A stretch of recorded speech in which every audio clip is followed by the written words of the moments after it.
Meeting will come to order. We are now holding a meeting of our regularly scheduled County Commission meeting held June 16, 2015, 9 a.m. At this time, I'd like to call on Mr. Freddie Wolford with the Gifford Youth Achievement Center to give the invocation that will be followed by the Pledge of Allegiance given by Commissioner Joseph Flesher. Please rise. Let us pray. Dear Heavenly Father, we thank you for this beautiful day that you allowed us to be a part of. We don't take it lightly, for there's those in other parts of the country and in the world who have devastating weather conditions. But you have blessed us with beautiful sunshine and blue skies. And we continue to ask for your guidance, even in the course of this meeting this morning, as our county commissioners continue to hash out and work on situations to help our county to be the best county in the world. We continue to lift up our armed forces who protect this freedom that we enjoy every day. We continue to lift up those who are in leadership positions all around the United States, asking that they be given a mind of openness and always having care and compassion as their tool of balance. We lift you up today, our children who are in dire straits in some places because they don't have the family structure that is necessary to move them forward. But through it all, we lean and depend on you, for we know everything that we bring unto your throne of grace will be rectified and changed in a twinkling of an eye. We lift you up today, Lord. We give you the honor, the praise, and the glory. In the name of the Father we pray. Amen. Amen. Amen. Thank you, Freddie. Please join with me in the Pledge of Allegiance to the greatest nation on earth. I pledge allegiance to the flag of the United States of America and to the republic for which it stands, one nation, under God, indivisible, with liberty and justice for all. Thank you. Thank you very much. Okay, that moves us to the additions and deletions and emergency items. We have a deletion of consent item 8E as in echo. Is there any other modifications to the agenda? Mr. Chairman? Yes, Commissioner. Given that the presentation 5C, the fire station update, might be a little bit lengthy, I would recommend that maybe we would move the consent agenda and the Sheriff Lord's item up prior to that. I think we should be able to dispatch with those two parts of the agenda very quickly, and that'll cut staff free, and then we can dive into the fire station update. So I'd just like to move consent and 9A to go ahead of 5C. Second. Okay. I'll assume that that's going to be the motion for the orders of the day with those modifications if there's no objections. We've got a motion from Commissioner O'Brien with a second from Commissioner Solari. If there's any further discussion? Seeing none, all those in favor say aye. Aye. All opposed, nay. Motion passes unanimously. That takes us directly in then to, let's take care of the consent agenda. Move approval. Got a motion. I'm sorry. Did you need to pull something? I would like to pull B as in boy and G as in golf. Got a motion to pull B as in boy and G as in golf by Commissioner O'Brien. And any other pull? I'll entertain a motion on the consent agenda as amended. Now move as amended. Got a motion from Commissioner Flesher to approve as amended, and a second from Commissioner O'Brien. If there's any further discussion, anybody from the public wish to have any items pulled from the consent agenda for additional consideration? Seeing none, we'll proceed to vote. All those in favor signify with aye. Aye. All opposed, nay. The consent agenda as amended passes unanimously. Item B, Commissioner O'Brien. Thank you, Mr. Chairman. This is a mediated settlement agreement with the county and Laurel Homes, Inc. for some property that we needed for the 66th Avenue right-of-way and extension. It's a fairly significant dollar amount, so I just did want to pull it just for clarification for the public. The mediated amount is $1.3 million, and that for full and final settlement for the title to the right-of-way. The county will still need to negotiate some attorney's fees, I guess, going forward. I know that Bill DeBraw worked on this, and he's not here at this time. But Dylan, is there anything here that we should bring up, or just for the public's knowledge? No, I think you've explained it perfectly. Essentially, it's the $1.3 million is the settlement amount, and again, attorney's fees up to this point, and expert fees will be negotiated and brought back to the board at a later date. But essentially, this resolves the cost of the property issue, value issue. Thank you. Go ahead. No. Just any other questions? No, I just wanted to because of the dollar amount, I just want to make sure the public, it wasn't just voted through on consent real quick. So I will go ahead and move staff recommendation to approve the mediated settlement agreement. Second. We've got a motion from Commissioner O'Brien and a second from Commissioner Flesher. Is there any further discussion? Seeing none, all those in favor of consent item B, the mediated settlement, signify by saying aye. Aye. All opposed, nay. The motion passes unanimously. Item G, Commissioner O'Brien. Thank you, Mr. Chairman. This one I just bring up again. I want to publicly highlight the fact this is on 45th Street where the new Family Dollar store is going in. And I believe, I think Commissioner Zork and I know Commissioner Davis and Commissioner Flesher, I think you all were very adamant that we take this opportunity to cost share with the developer and go ahead and culvert an additional length on 45th Street there as part of the Gifford beautification and create a safer area and habitat there. And so I just wanted to kind of bring this up to highlight the fact we are moving forward on this, and this is the bid to approve that construction of the culverted part of the canal. And just I think the whole board here was very instrumental and adamant we wanted to get this done and do the right thing. So with that, I'll go ahead and move staff recommendation to proceed. And I'll second that. Got a motion from Commissioner O'Brien with a second from Commissioner Flesher. Go ahead, Commissioner Flesher. Mr. Chairman, if you'll notice the dollar amount is significantly lower than what was discussed at that meeting as well, and I just wanted to thank staff for their work and the bidder as well. Thank you. Hey, Mr. Chairman? Yes. Lynn. Also like to extend a thank you to the Hutton Growth One, the development managers for the project, for their willingness to participate in seeing the vision of what we're wanting to do in Gifford and trying to start the closing of these open canal areas when possible, and partnering with them made that possible. Thank you. Okay. If there's no further discussion, we'll proceed to vote. All those in favor of consent item G signify by saying aye. Aye. All opposed, nay. Motion passes unanimously. That moves us now to the sheriff's item. Move approval. I got a motion to approve from Commissioner Flesher Second. and a second from Commissioner O'Brien.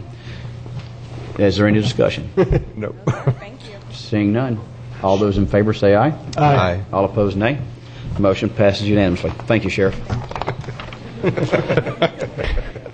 Next, that moves us to the proclamations and presentations. It's the proclamation designated June 18th, 2015 as the 10th Annual National Dump the Pump Day. Commissioner Solari. Thank you very much, Mr. Chairman. Karen, good morning. Morning. I'm very happy today to read this proclamation designating June 18, 2015 as the 10th Annual National Dump the Pump Day.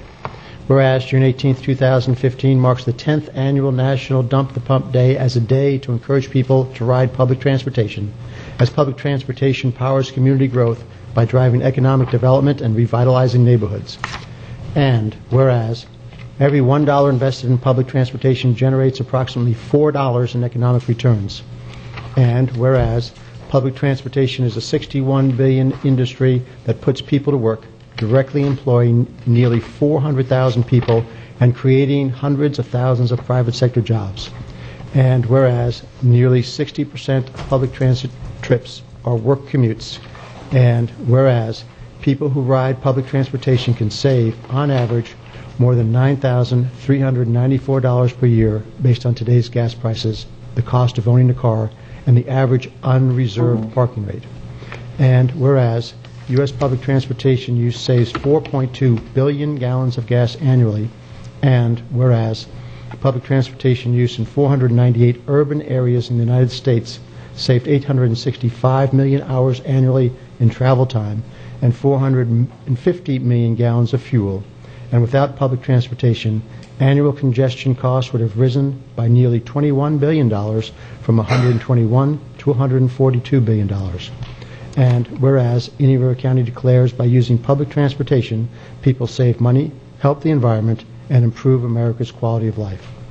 And whereas where public transportation goes, communities grow and prosper. Now, therefore, be it proclaimed by the Board of County Commissioners of Indian River County, Florida, that June 18, 2015 be designated as National Dump the Pump Day in Indian River County, and that the Senior Resource Association Go Line Indian River Transit will join with public transportation agencies across the country and participate in the 10th Annual National Dump the Pump Day to encourage people to ride public transportation on June 18, 2015. Adopted the 16th day of June 2015 and signed by all 5 members of the Board of County Commissioners. Hello, Thank Karen. you. Hi. Good morning, everyone. Thank you very much. Yes, this is the 10th Annual National Dump the Pump Day. It's sponsored and supported by the American Public Transportation Association. And we are encouraging everyone nationally, but more importantly here in our community, to ride transportation on that day. We are having we're doing a couple different events. We're actually on that day have invited elected officials and leaders in our community to ride the Go Line. And we actually have some participation with Chief Touchberry, Susan Adams in Fellsmere, Mayor Winger, and Jeff Smith, the Clerk of Court, Supervisor Leslie Swan, and Eric Flowers from the Sheriff's Office. And they're all going to ride a route, different routes during the day, and find out what it's like to take public transportation. So I encourage anyone that would like to participate, please contact us. But not only ride on that day, but please ride any day of the year. We are also participating with Martin County and St. Lucie County on a regional Dump the Pump program. Go Line is a no-fare system, as you know. Martin County and St. Lucie County do charge a fare, but on that particular day they are not going to charge a fare. And so we're encouraging everyone to ride transit from here in Indian River County through St. Lucie and through Martin County, get down to the Palm Beaches even. And we do have connectivity, of course, with the Go Line. We do go down to Indian River State College, and that's where we meet up with St. Lucie County. So thank you again for the proclamation and supporting public transportation. Thank you, Karen. Any questions or comments, Commissioners? Karen, we appreciate the invitation, and it's always nice to increase public awareness.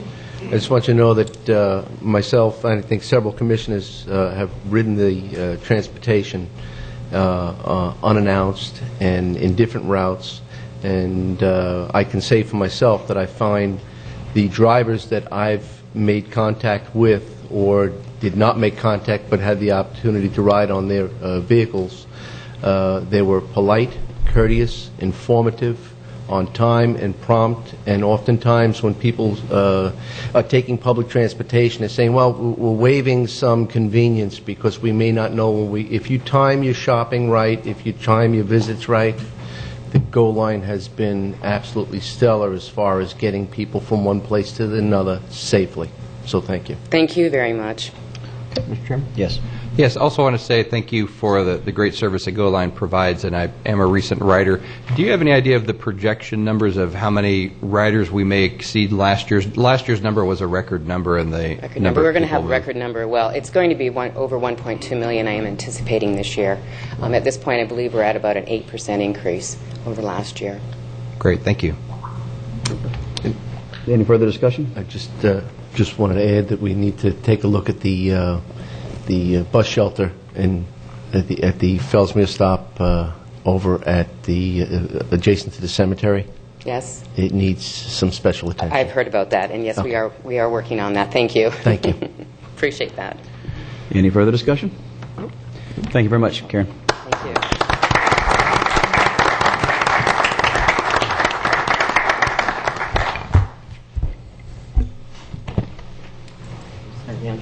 There you go. Thank you. You know, I'm really looking forward to the shuttle, the big shuttle when that opens up. Super. Thank you very much. Again, good morning. Thank you. For those free spots right now. Well, that'll ruin the picture. Who said Bill coming? Watch, this might point up at the MPO. I'm with you, Phil. I think you and I add a certain amount. Yeah. Of contrast? Whatever, just a certain amount. Of something. Undisclosed. Yeah. There's no reason to go into detail. All right, that concludes that presentation. Now that moves us to the presentation of by Harley O'Neill, Director of Sales and Marketing at Triton and Submarines, and a brief overview of the company and the updates. Welcome, Harvey. Thank you very much, Are Commissioner. we getting one of them? On this side? Either way. I'll take your remote control. All right.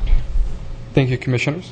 Wanted to bring public awareness to the local community, of course, on Triton submarines. We are currently manufacturing these luxury personal subs within this area, within Vero Beach. And we've been around since 2007. We've got actually over 340 years, though, worth of combined knowledge within the submarine market. And of course, we've built and been involved in around 80 manned submersibles between all of us at Triton. Our hope is, of course, is to be extremely innovative and to bring new hope to those that cannot see the underwater world. We've developed the world's largest acrylic sphere, and of course we're 17,000 pounds, but we have the ability to dive up to 12 hours, though typically our dives on our subs are approximately 1 to 3 hours. This is the deepest diving submersible for the luxury market, and our fifth of the 3303. We actually have one in the shop now, which I encourage anyone that would like to visit to see this new sub. It's for one of the royal families in the Emirates, and it's scheduled to be delivered here very quickly. So we can get someone to visit. You're more than welcome. We've actually have developed other subs. We've got the 1002, and we are actually officially working on a full ocean depth, which will put Vero Beach even more on the map. This will be a full ocean depth application that will hit all 5 deep trenches around the world, the deepest trenches. This sub will be a 36,000-foot diver, and we will design build here within Vero. We've already started the initial stages of the project, the initial design stages. But our subs are used for, of course, tourism, underwater exploration, salvage, research of all kinds.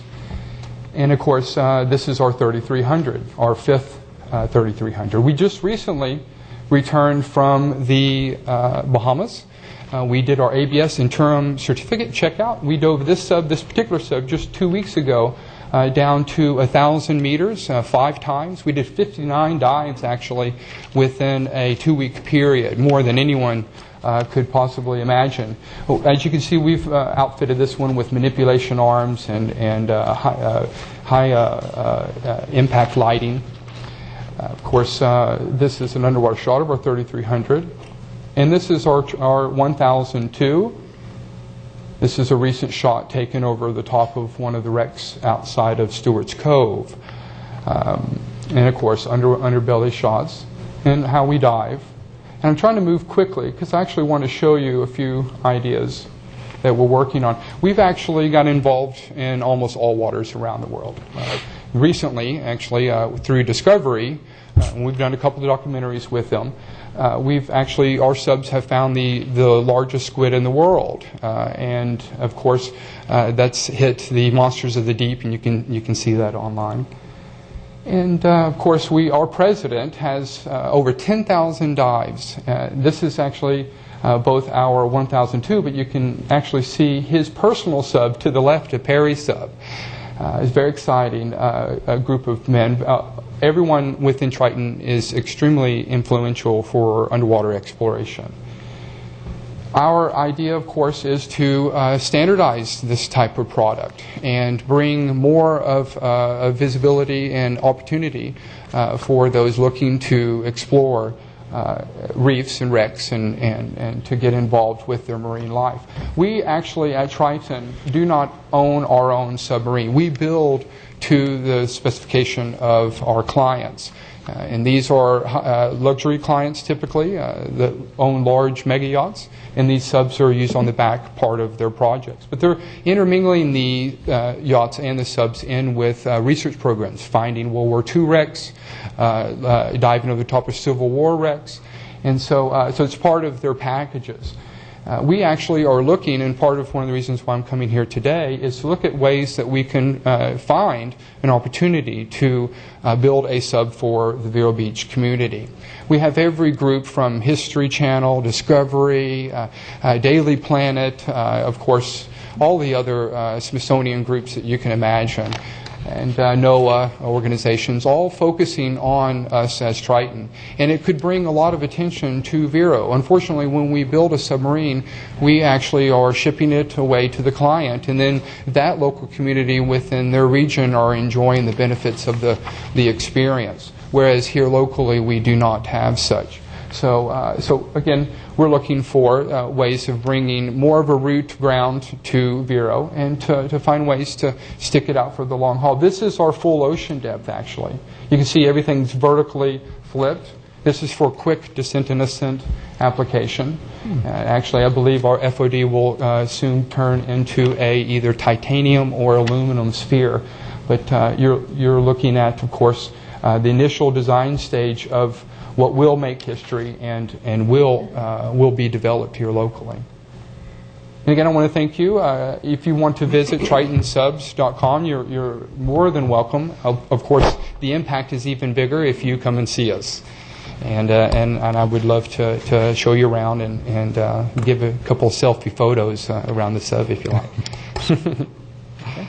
Well, thank you. Appreciate it. Thank you very much. Any questions, Commissioner? We did have the opportunity to tour the facility, a very unassuming facility, a former citrus location that housed machinery, and it's awesome to know that the type of product that you're developing there. I believe we went with Jesse Panuccio from the State Economic Opportunity Development Office, and it was absolutely stellar to see the operation. I do encourage my fellow commissioners to have the opportunity to do that as well. We're one-of-a-kind company in the world. There's a couple of groups that are trying to nip at our buds, but ultimately we are the deepest diving and are actually the only group focusing on a returned FOD. I see this as a great opportunity for Vero as well as for us as Triton to really make a name and to bring in a lot of interest in tourism even. It would be fantastic to see the Triton exposed in Vero, perhaps in the inlet or somewhere where we can identify it with our county, because obviously with the price of these vessels, I don't anticipate, Joe, what do you think? I don't think you're going to buy one personally. Right. I don't see that, but I would like to see the opportunity where it can be identified with Indian River County. Yes. We have a team of 20 people plus, and of course, if we get into the FOD, then we have a larger opportunity to bring in work and business opportunity. But of course, we're not looking for an individual to purchase a sub. These applications are $3.6 million up to $4.7. And they sell very well within the superyacht market, but in the other turn, because of the relationship that this community has with Florida Institute of Technologies and other maritime exploration groups, this type of sub we could define a local application that would stay with the community and be used for whatever efforts from documentary to of course, study. Got to test them somewhere. Yes, sir. Yes, we do. And right now, we're being solicited out to leave the county, so we want to find, again, ways to stay and do it within Vero for the long haul. We'll be back to talk. Yes. Okay. Thank you very much. All right. Great. Keep up the great work. Thank you.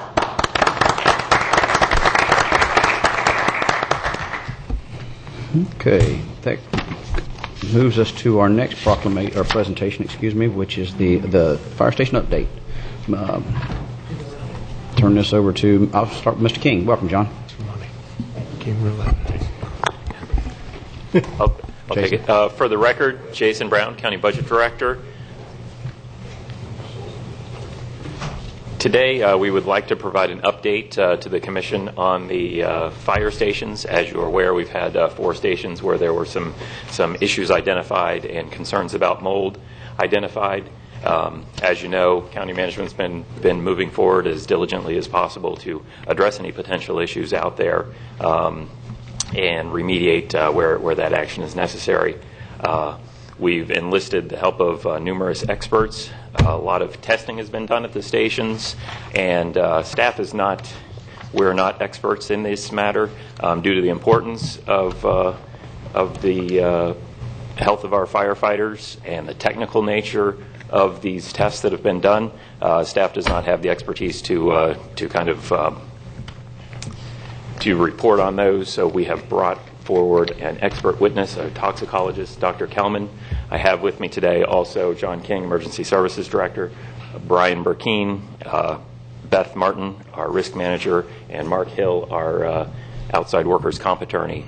So with that, I would like to turn it over to our expert toxicologist, Dr. Kelman.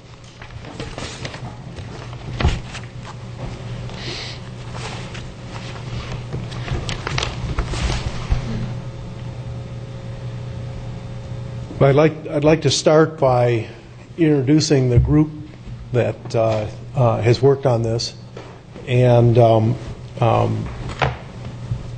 get your agreement on how to do this presentation. So I'd like to start with the introduction.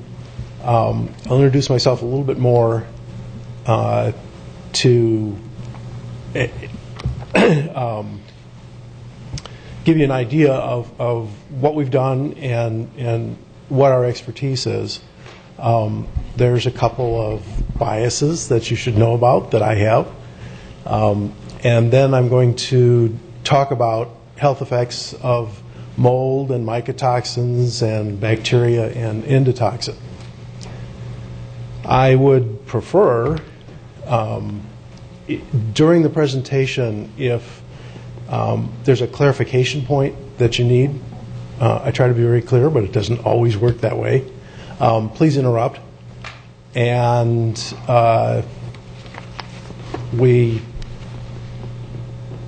should be able to get through most of the topic that I have to present in about a half hour. I'm hoping that I can elicit enough questions that it'll take longer than a half hour. So let me start with the group of people. I think you've heard the name Mike Smith before. Mike is an industrial hygienist with 25 years of experience in industrial hygiene. So he's a certified industrial hygienist, which means he's taken an exam and passed that exam. Dr. Fala is a mycologist. Mycologist is somebody who studies molds. He's also a microbiologist. Dr. Wallace has 32 years of experience as a medical toxicologist and is an individual that I've worked with closely on medical issues related to mycotoxin and mold exposure.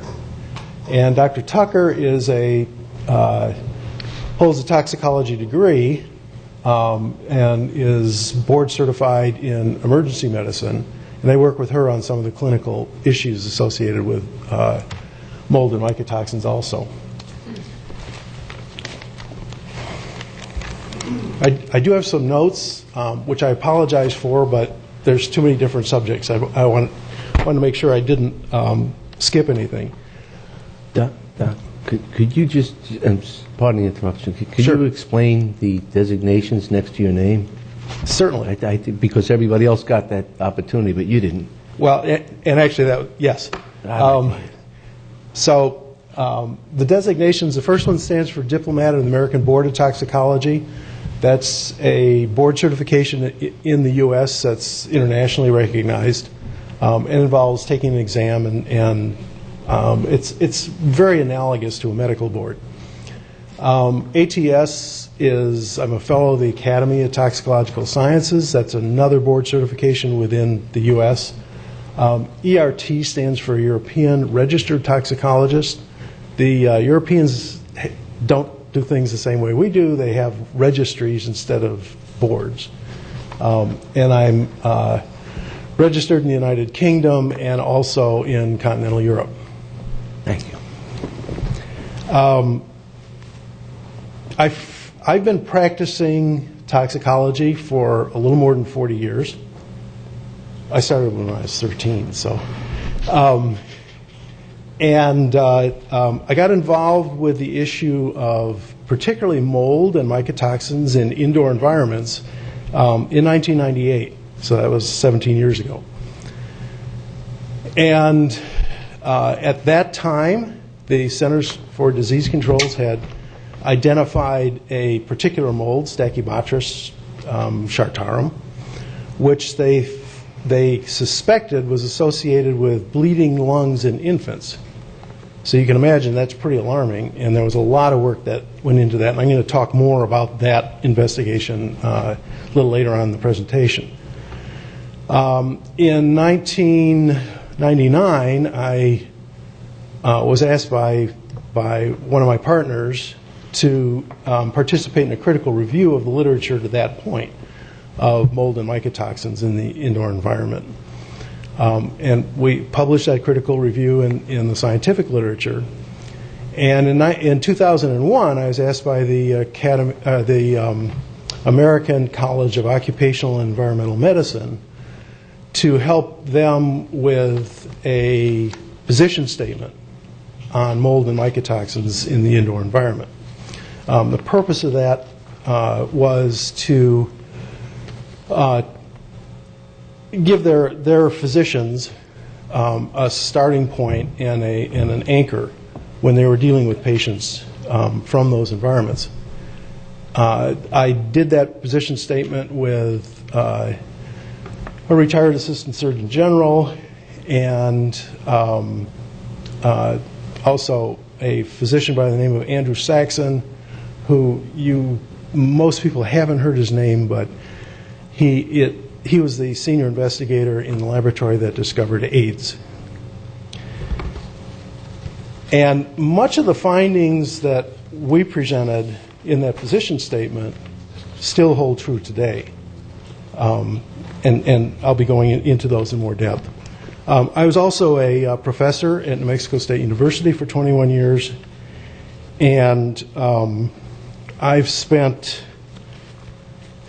the last 17 years in a consulting practice. I work with industry, lots of different kinds of government, federal government, state governments, county governments, school districts, hospitals, and individuals. And I've actually worked with all those entities on this indoor air quality issue, as well as the toxicology of a lot of different chemicals. I wanted to make you aware of a couple of biases that I have coming into this presentation. One is I've spent 40 years committed to good medical science. I don't have a lot of patients with bad medical science, and that is a bias that I come in with. The other thing I wanted to mention was that I have been a fireman in the past.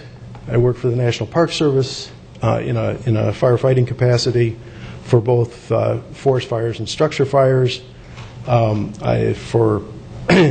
I've done most of my research in the national laboratory system, and I had a farm in Oak Ridge, Tennessee, in Knox County, and we did not have fire coverage, so the community, the local group, had to form a volunteer fire department.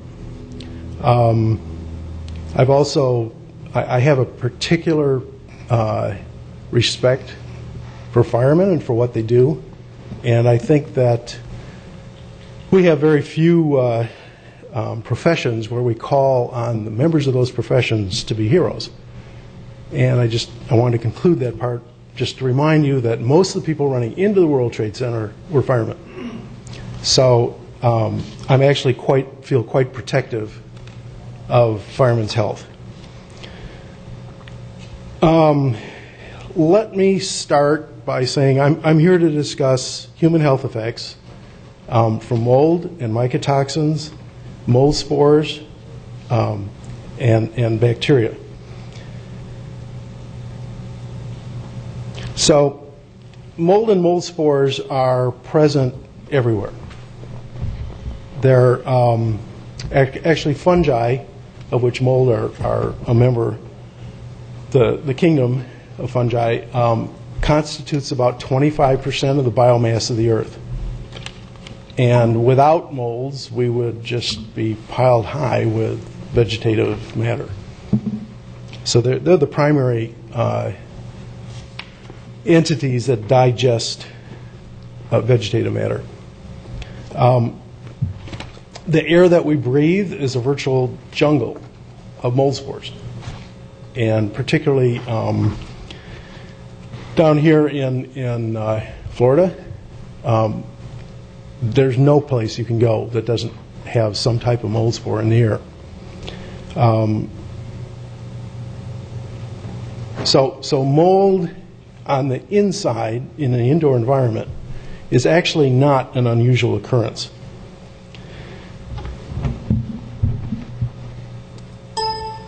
Okay, which button do I press?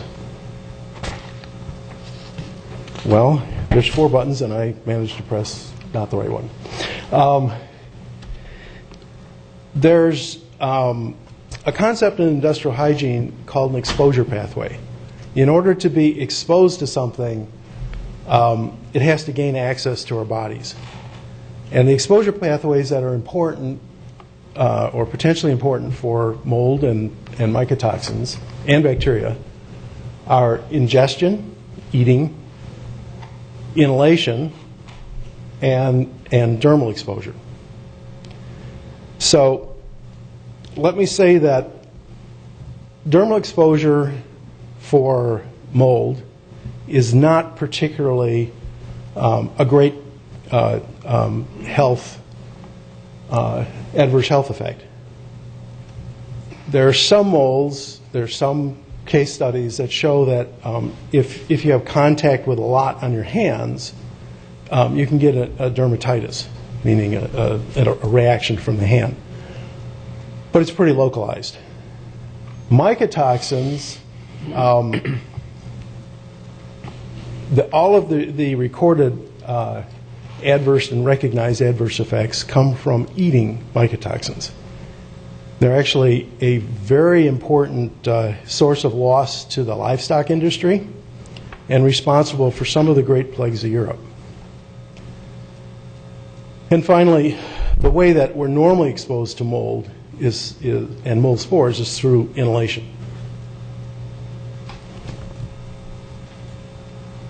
So there's 3 primary health effects, adverse health effects, that come from mold. The first one is allergies. About 5% of the population is allergic to mold spores. That sounds like a small number, but that's 1 person in 20, so it's really quite a few individuals. The diagnosis of an allergy to mold spores is confirmed with skin testing. People who are allergic to molds inside are allergic to the same molds outside. And they almost always show kind of a seasonal effect from the molds outside. And that effect is a lot like hay fever. So, and with the same characteristics of hay fever. If you leave that exposure to that particular thing that you're allergic to, your symptoms die down pretty quickly. The second adverse health effect is infections. So fungi are rarely cause disease in a healthy individual. But there's a few fungi that are designed, they've evolved to live on people. Athlete's foot is one of them. And for people with intact immune systems, they're not life-threatening, but they can be very uncomfortable. So I mentioned weakened immune systems. We're talking about people with AIDS, cancer and transplant patients who are on immunosuppressive drugs, and there's a few inherited diseases where people don't have immune systems. And for example, for people with AIDS, fungal infections are a significant cause of death. Mold does not weaken the immune system, but people with weak immune systems can get mold infections. There are some other diseases that are very rare that I'm not going to go to in depth. One of them is hypersensitivity pneumonitis. What that is an allergic reaction in your lungs from mold spores, or there's a number of other things that you inhale. It's a very serious disease. It's often a fatal disease. Bleeding. But it's a very rare disease. I was talking to Dr. Saxon about this disease, and he said that in his entire career, which is even longer than mine, he's only seen 200 patients with true hypersensitivity pneumonitis. And he doubts that there's more than 200 a year with true hypersensitivity pneumonitis in the United States. So the last thing I wanted to talk about, the last potential adverse health effect, is toxicity. And in order to talk about toxicity, I have to give you a very brief course in toxicology. Toxicology is about the concept's called dose response, which most people haven't heard that terminology, but almost everyone is familiar with the concept. So, for example, for coffee drinkers, most people know if you have 1 or 2 cups of coffee, it'll make you feel more alert. If you have 8 cups of coffee, you start to feel jittery. And in fact, if you get up to 12 cups of coffee, and I'm talking about 5-ounce cups of coffee, so not Starbucks venti coffee. 12 cups of coffee, if you put your hand out, you probably have some fine tremor. That's a sign of toxicity. If you could somehow consume the amount of caffeine in 45 cups of coffee, you'd probably be in convulsions. And the caffeine in 75 cups of coffee, and I don't know how you drink 75 cups of coffee all at once. I haven't gotten there. I've tried. Will induce coma. So any chemical at small enough concentrations, is that coffee? any chemical at small enough concentrations causes no effect at all.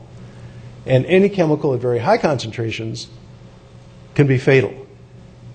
And that includes things that we're pretty familiar with, like water. It is possible to drink enough water to upset your electrolyte balance and cause a fatal heart reaction. It is, and it has happened. It's a common problem with cattle.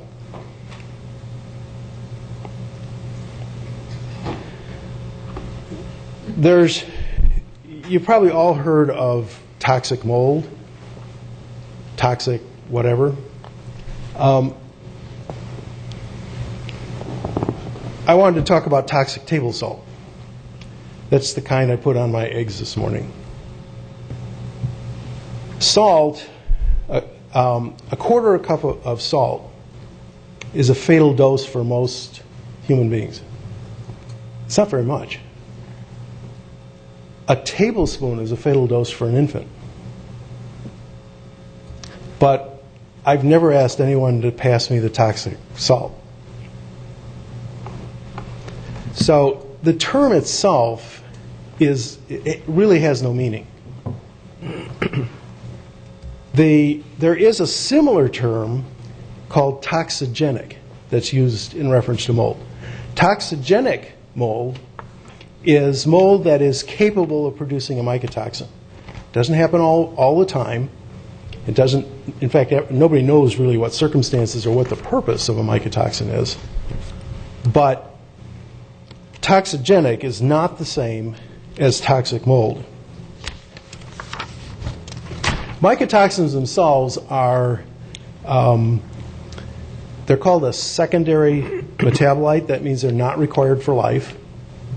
As I mentioned, nobody really knows why they're produced. There's lots of theories. And even under exactly what circumstances they're produced. When you get these organisms in the laboratory, like Dr. Fala has, even if you know all the conditions, it's really difficult to get them to consistently produce mycotoxins. So because you see mold, it doesn't tell you that mycotoxins are present or how much are present.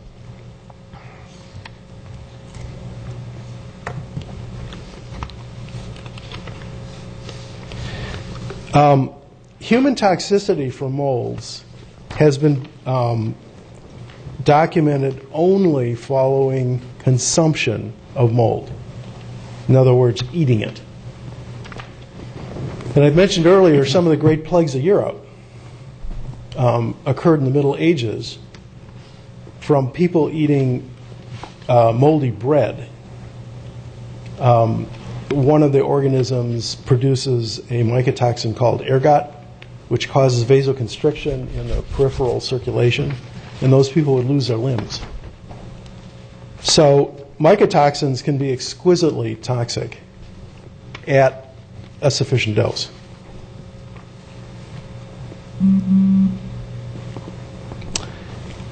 I'm going to talk about this in more detail, but I wanted to introduce the concept that toxicity from inhaled mold spores or inhaled fragments of the vegetative structure of mold are extraordinarily unlikely.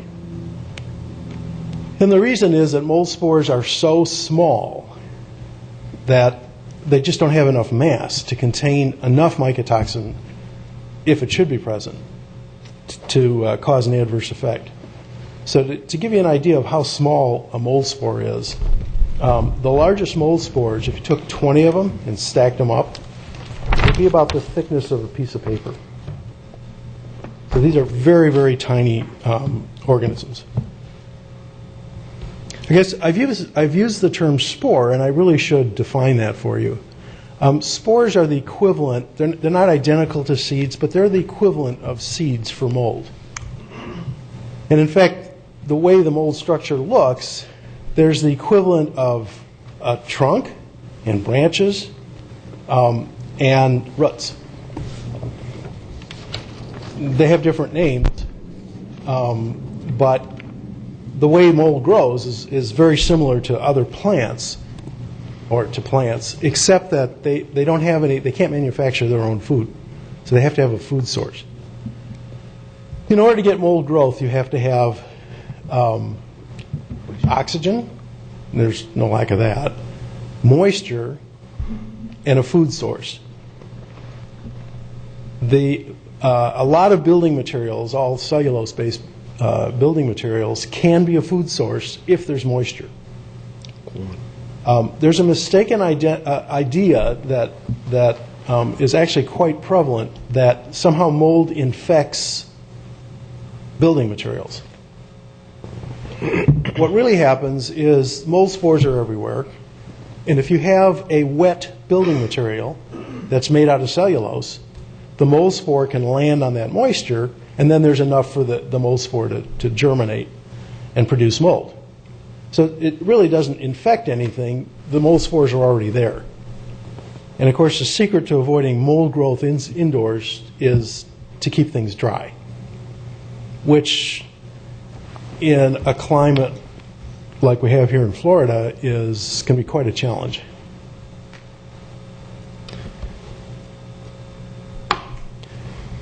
One way, there's a number of different ways toxicologists look at the potential for toxicity. One of the ways is by, the idea is called the concentration of no toxicological concern.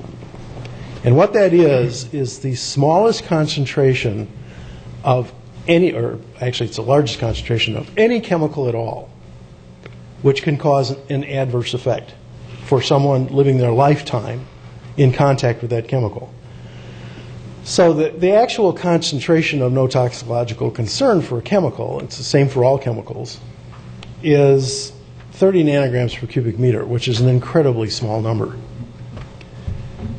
If we go to the literature and look at spore content, analyze spores for mycotoxin, and take the highest concentration of mycotoxin that's been recorded for any spore, you need about 30,000 spores per cubic meter to reach the level that's of no concern at all. So that'll give you kind of a metric to work with.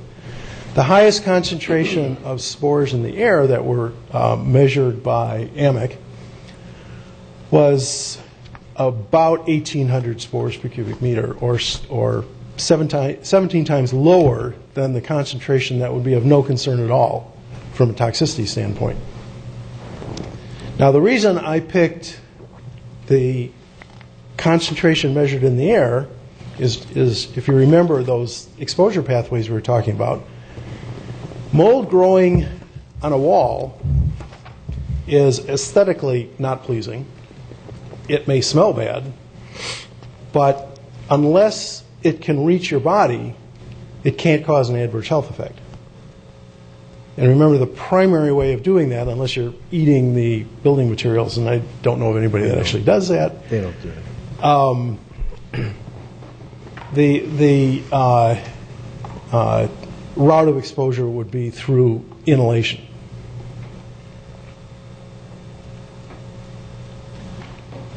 The other way of doing this kind of calculation for a toxicologist is by calculating a maximum concentration or a maximum dose amount of mycotoxin that could be present.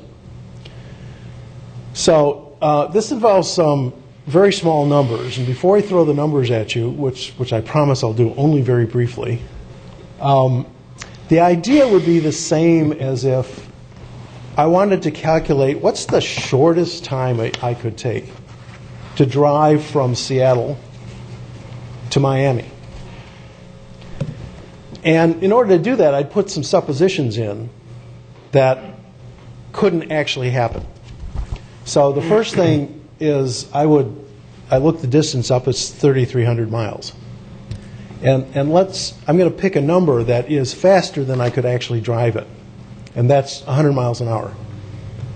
Now, that's above the legal speed limit even in Texas. And I couldn't possibly drive from Seattle to Miami constantly at 100 miles an hour. But if I use that, then the fastest I could drive would be 33 hours. 3,300 miles divided by 100. So that's the idea behind the calculations that we use for maximal concentration. So the question we'd ask then is, if we calculate that maximum dose of mycotoxin and compare it to the lowest dose that's known to cause an adverse effect in animals, or compare it to a regulatory level for the mycotoxin, it'll give us a feel for how much difference there is, say within the fire stations, and a level that could cause an adverse effect. So this is probably the worst of it. What we do to get that dose of mycotoxin is we start with the maximum concentration of the mycotoxin we're considering per spore that we've ever had recorded from the literature. And then we start with the highest number of spores per cubic meter. So that's the highest dose. At lower doses, if the highest dose doesn't cause an adverse effect, lower doses won't either. We have to take into consideration a breathing rate, and we'll use a breathing rate that is what EPA considers the average breathing rate. That's actually very high for indoors because most people don't exercise heavily indoors.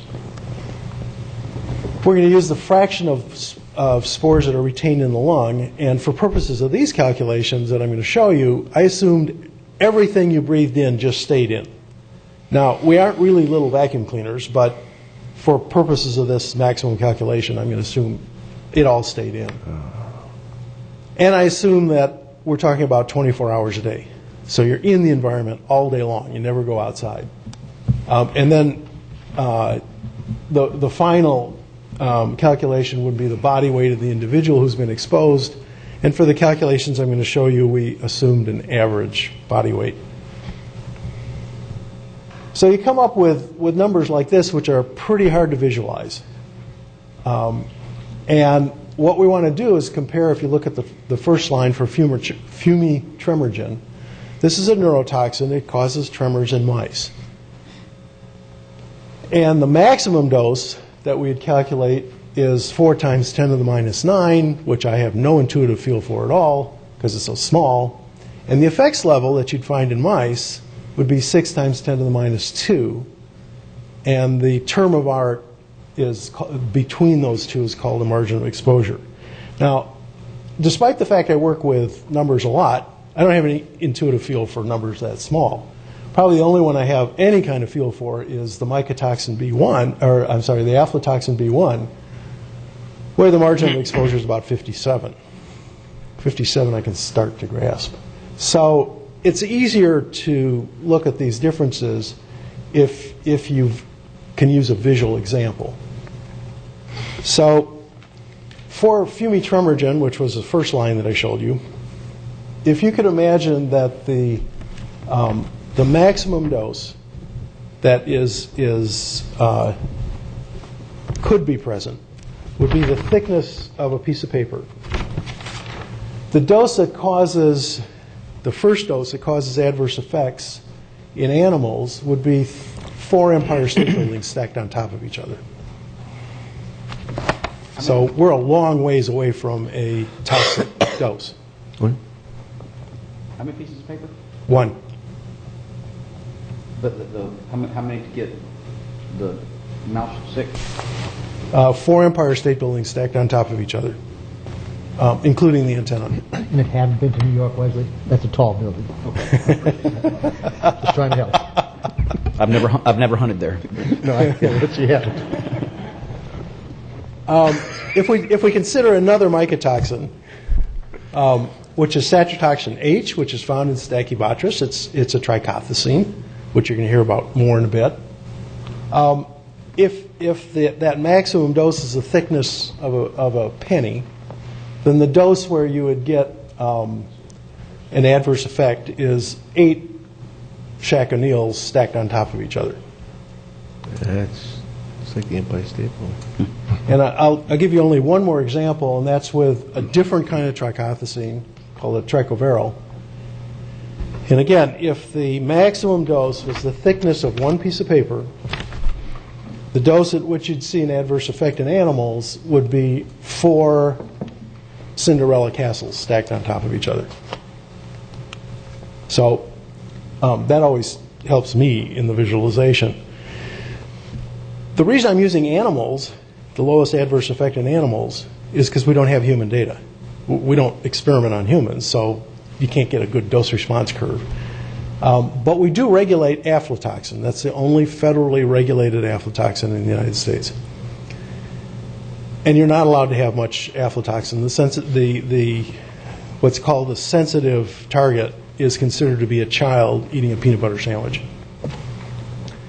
So the maximum dose at which an individual could be exposed to through mold spores in the worst fire station where this measurement was taken would be the equivalent of, you'd have to be 57 times more than that to get to a level that would reach the federally regulated level that's safe for children. And still be safe. Still be safe. When we, for the federal regulations, of course, those are levels that are designed to cause no effect at all, where you want to be very certain that they're not going to cause an effect.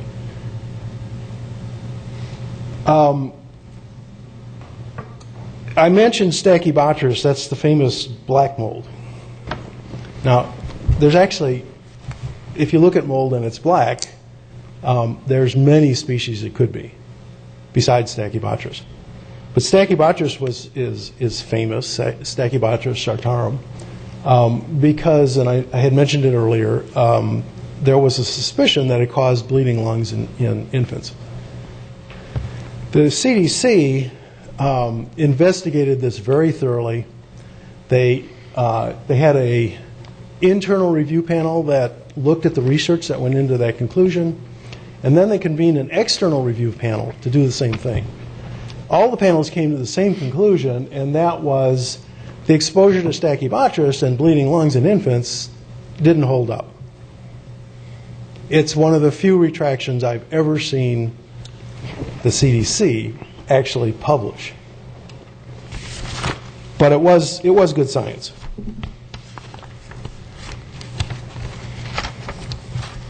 Dr. Tillman, if you don't mind. Sure. Just make sure I'm clear in the last 10 minutes you've been going through this analogy.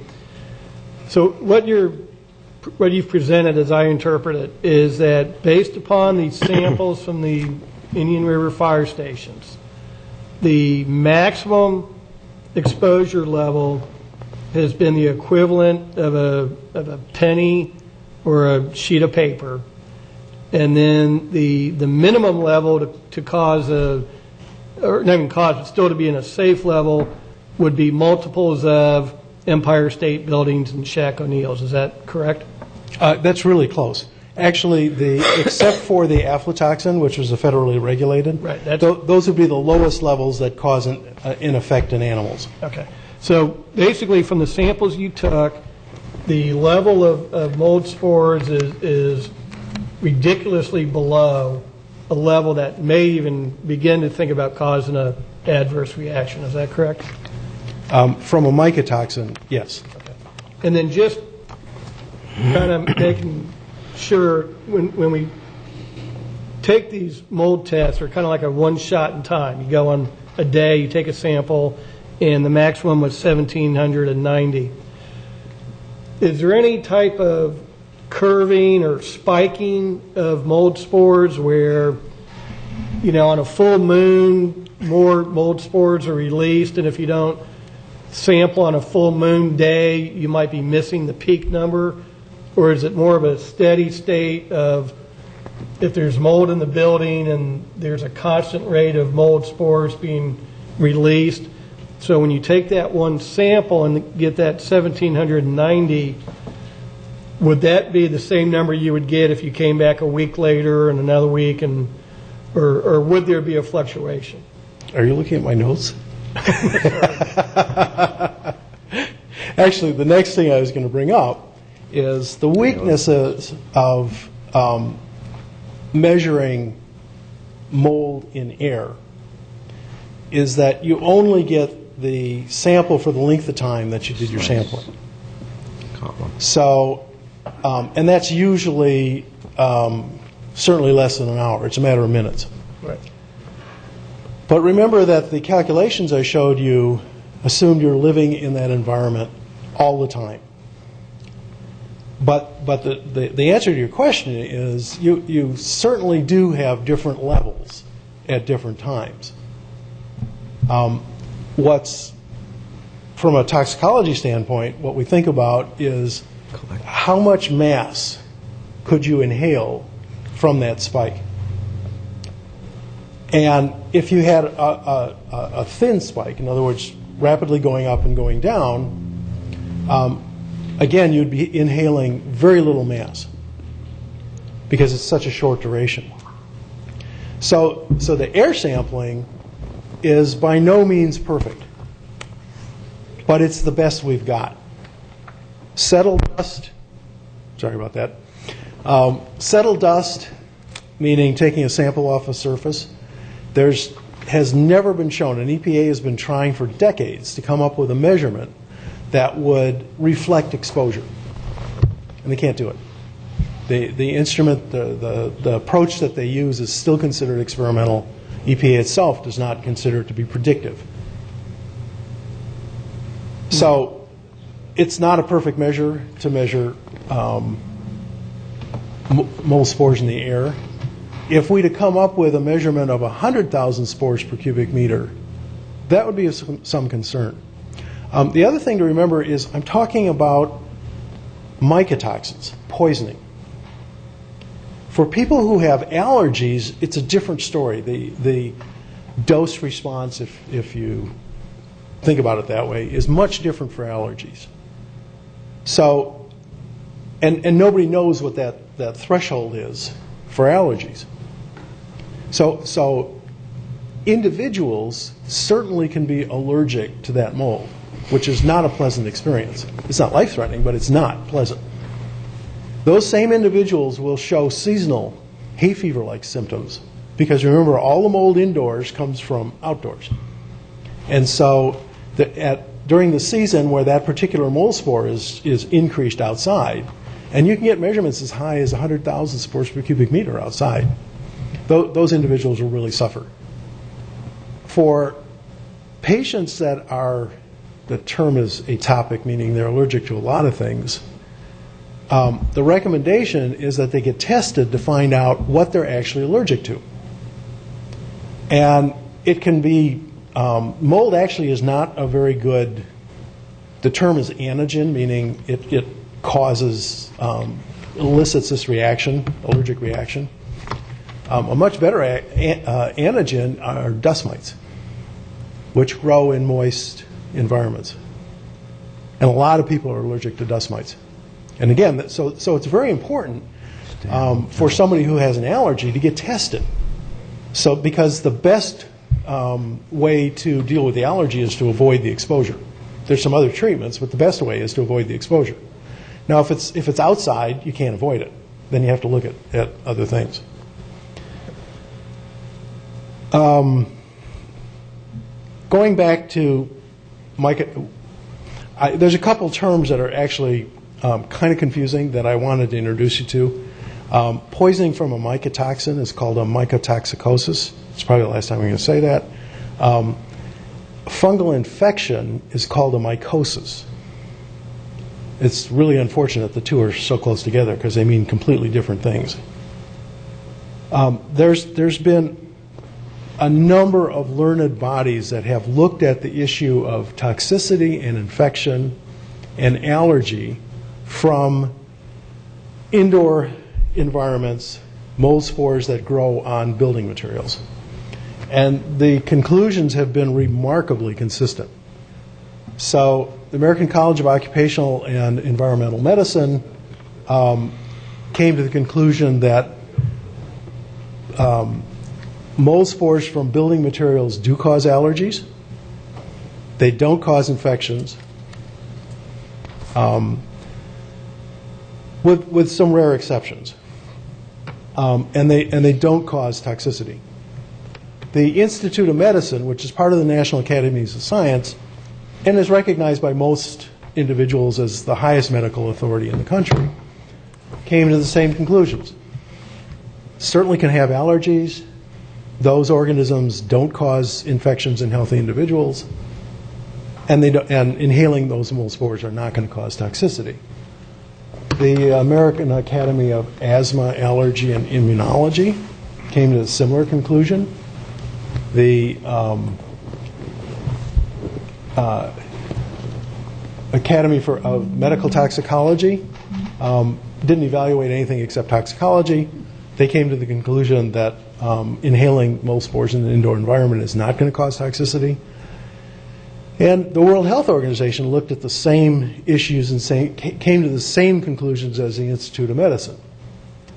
There just was not enough data to support a conclusion that you could have toxicity from inhaling mold spores, infection from those organisms that grow on building materials, but they certainly caused allergy.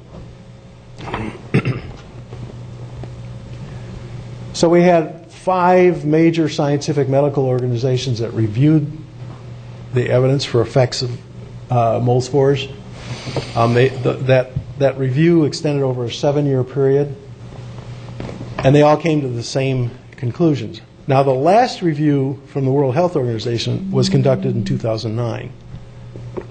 The reason there hasn't been continuing review is once you get that kind of unanimity from that level of learned bodies, you really don't go back and review it again unless there's a significant new finding. And none of those learned bodies have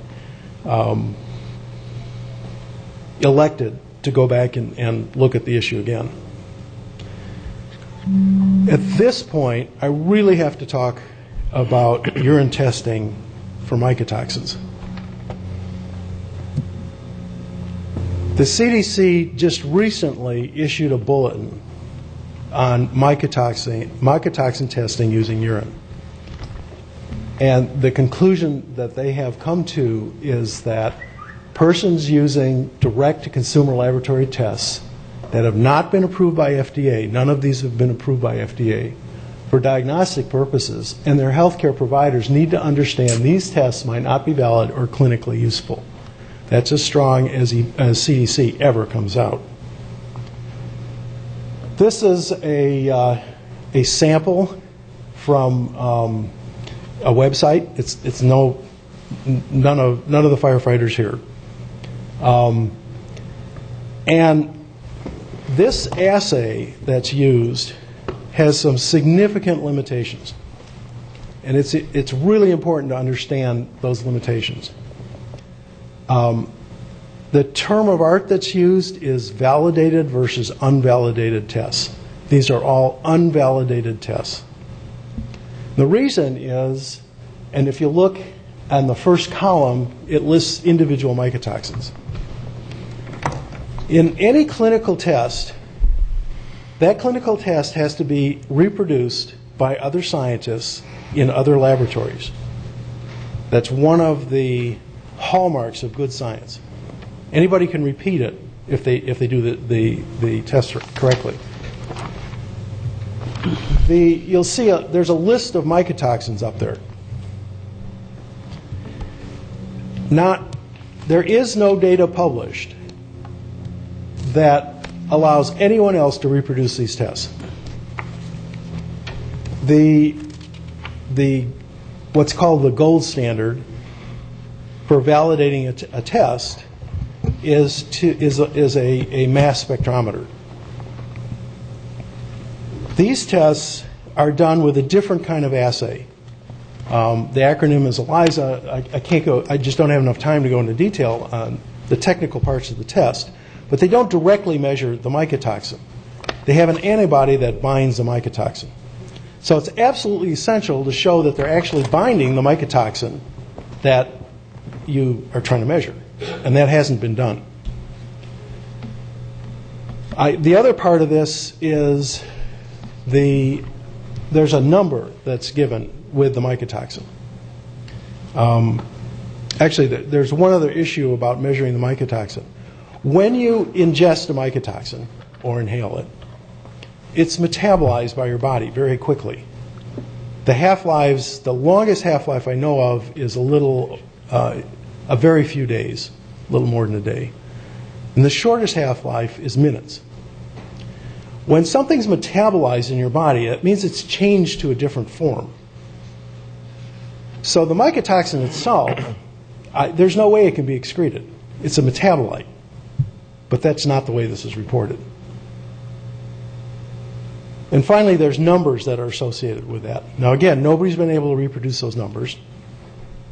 And there's no testing that shows how those numbers relate to disease. Even worse, there's no testing that shows how the testing relates to exposure. So we don't even know that if you ate the mycotoxin, this test measures what comes out in the urine. That's a severe limitation. And actually, it's listed as severely limited. The ELISA tests used in these determinations are not approved by the FDA for use on human specimens. And the same is true for the endotoxin test that's used. I'm going to talk about bacteria and endotoxins in just a few minutes. So I was talking about dietary sources of mycotoxins. So even if this test is accurate, which we have no way of knowing, mycotoxins are present in all sorts of food products. Ochratoxins present in red wine. Citronine is present in fruit juice. Aflatoxin is present in lots of seeds and nuts and in cereals and grains. Aflatoxin is also present in dairy products, but at extremely low concentrations. Concentrations that are much too low to cause an adverse effect.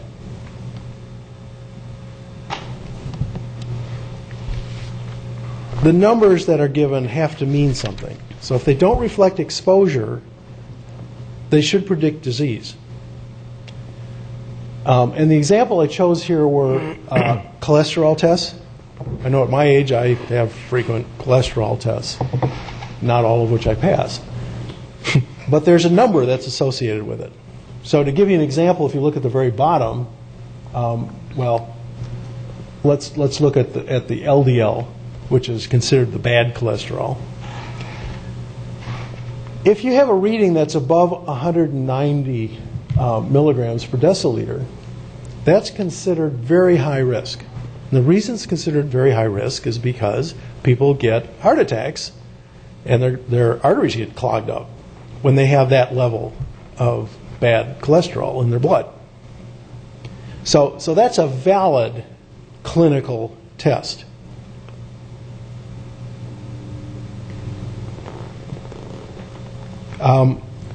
The other thing that I have to mention is that a symptom is something you can actually, a sign is something that you can independently verify.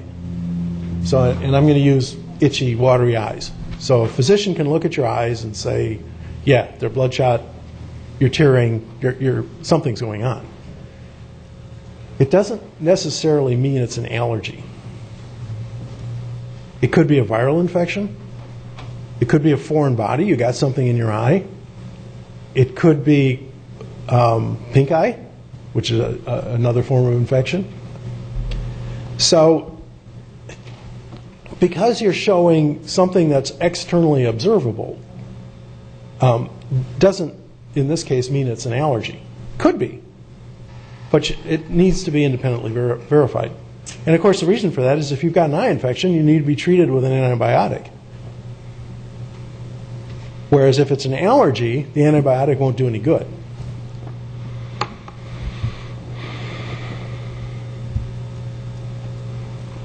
And Dr. Kelman, again, just kind of summarize the last portion here. As far as the urine testing for mycotoxins, one is that technology or testing methodology really isn't commonly accepted or approved by EPA and the major health organizations.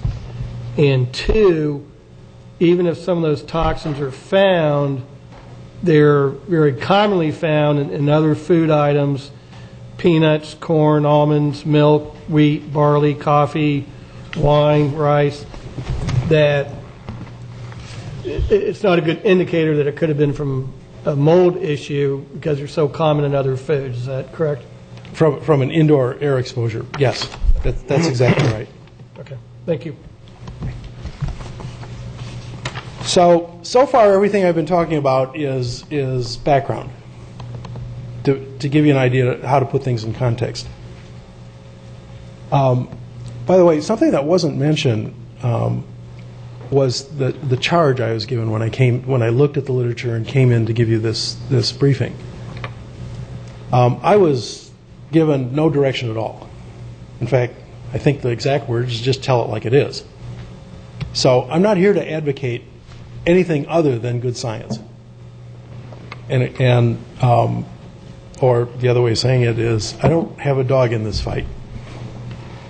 So I'm only trying to give you a reflection of what's present in the scientific, peer-reviewed, generally accepted medical science literature. So now I'd like to talk a little bit about the environmental testing that's been done. All of the tests that were that occurred, and these are the air tests I'm talking about, showed that the outdoor environment contained more mold spores than the indoor environment. So from that standpoint, if you had an allergy, you'd actually suffer less indoors than outdoors to a specific mold. Mm-hmm. These are total counts, by the way, so it's not a specific mold. These are the actual numbers, and what I'm comparing is For example, in Fire Station 1, the highest concentration that was reported outside was a spore concentration of just over 15,000 spores per cubic meter. And the highest concentration that was reported inside, which was from the kitchen, was 220 spores per cubic meter, a lot less. Probably the largest number was from the weight room in Fire Station 11 with just under 1,800 spores per cubic meter. The outside measurement at the same time was 9,400 spores per cubic meter. So in all of these situations, even with the presence of visual mold, the concentrations inside are less than the concentrations outside.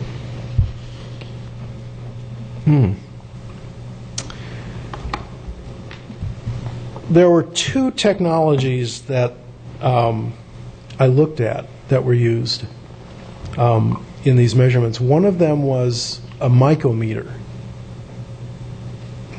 The micrometer technology is a reflection of total mass, so total growth. It's not specific for mold, and we can't relate it to anything else. So again, the number is it can tell you if there's no growth or no structures present, but it doesn't give you a measure of health. In addition to that, it doesn't tell you something's actually growing.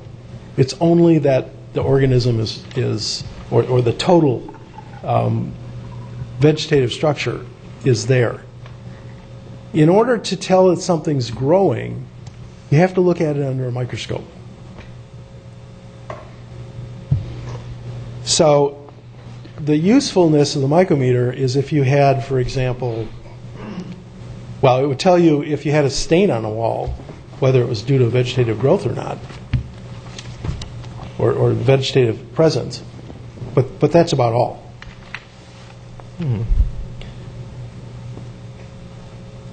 So the other samples that were collected at the fire stations were bacterial in nature.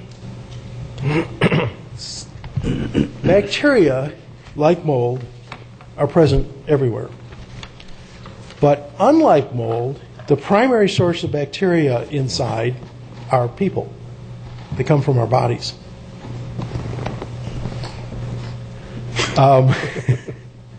And of course, bacteria are found both inside and outside.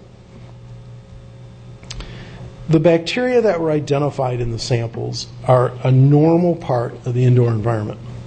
Could you identify, the samples would be the ones that the firemen in their testing or in the testing that we did? Whose samples are these? Oh, this is, okay, thank you. I'm talking about the environmental sampling. Okay. So this did not come from collected at any the of the stations. firemen. Okay. So I'm talking about bacteria that were present. I think there was an area around a toilet that was sampled. The number of bacteria, in other words, if you send it to a laboratory can identify which bacteria it is, but the numbers don't mean much. And the reason is bacteria grow very quickly. They're designed to just multiply like crazy. And the length of time it takes for the sample to get to the laboratory influences how much bacteria is present, unless you freeze it. And then that causes other problems because then it's much harder to identify because the bacteria burst when you freeze them. So it's good for identifying the species. It's not good for identifying amounts. A better way of identifying amounts is by looking at a stain or the area that's present. That's not true for mold. Mold grows very slowly. So to get a visible mold spot, you have to have moisture present for about a week. It'll start growing in, depending on the mold, 24 to 48 hours. But it doesn't multiply enough to be visible for about a week. So mold is a reflection of some kind of chronic moisture source, whereas bacteria multiply and grow very quickly. I wanted to talk about a toxin called endotoxin, because that was one of the measurements that can be taken. Endotoxins are actually part of the cell wall of a particular kind of bacteria. They're called gram-negative bacteria because they don't take up what's called a gram stain. That's not really important. What the important part is they don't exist in the environment free of the cell wall. Now the cell wall can fragment after bacteria die, but they're actually a lipid part of the cell wall.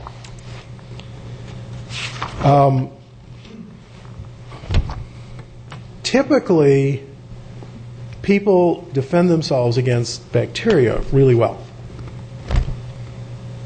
Obviously, bacterial infections are present, but generally you have a lot of built-in barriers to bacterial infections.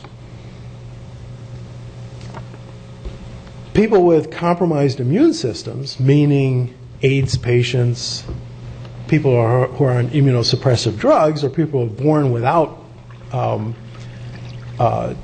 immunological defenses, get bacterial infections a lot. It's one of the great dangers to those kinds of people. That doesn't apply to actually anyone in the workforce, because an individual without an immune system is really not able to function well in the world. Endotoxins actually have some beneficial effects. They're powerful immune stimulants. So they can be used to reduce cancer risk and enhance vaccine effectiveness. They also have a bad part, and that is that they really enhance allergic reactions. So they're kind of a mixed bag. So I wanted to kind of end the formal part of this presentation by saying that when the Institute of Medicine and the World Health Organization did their comprehensive review of the scientific literature, they came to the conclusion that they could not find enough evidence for adverse effects from inhaled mycotoxins, bacteria, or endotoxins in the indoor environment.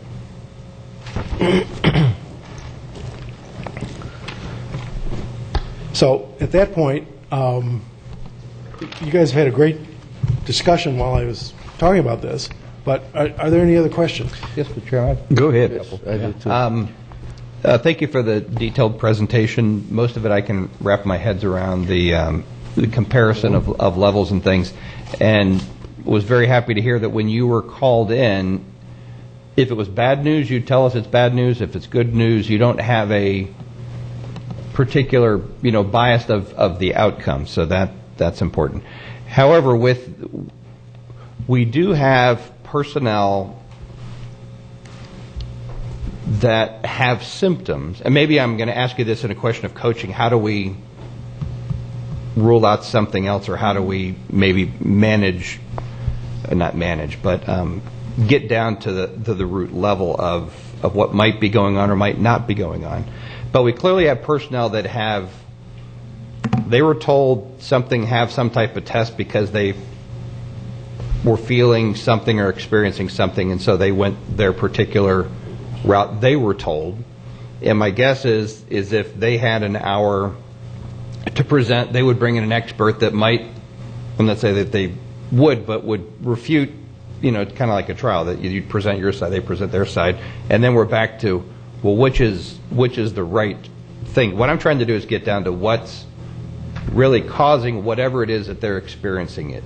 Is it do we need to look, and maybe under workman's comp protocol, if you have somebody that has an exposure, do you test where they work? Do you test the truck that they drive? Do you test their car from house to work? Do you test their house? So we can get back to where the problem comes from. I just want to be able to provide them some guidance and comfort that we're trying to unturn where or what may be causing whatever it is that they're experiencing. I like to identify a problem, then how do you resolve the problem? And we're still kind of, after hearing you, it sounds that the exposure at the station isn't the problem, but we still have guys and gals, potentially, that are experiencing something that we don't know what it's from. So I'm going to ask you as an expert, what should we do next if this isn't the cause? What is the cause? Or how do we get to that? Because I think what you've shown is that this potentially, from your presentation, this isn't the contributing factor, but there might be something that is, and how do we identify that to address it? So it's kind of an open-ended question to you of, since you don't have a dog in the fight, what would you suggest we look at or don't? Or do we follow the workman's comp protocol? I know the state regulates that pretty heavily. If you have somebody has a claim, that there's probably prescribed steps. Okay, go to your regular doctor, and then go to a specialist if you need to, and go to this. And how do we? That's kind of aside to me trying to figure out what's the real problem. Actually, I get asked that question frequently. So the first thing is this situation really is not really amenable to dueling experts. What I'm telling you is the current state of the medical literature, right, and the practice of medicine. There are always individuals who will go outside the normal practice of medicine. The answer to the question that you're really asking, which is what do we do,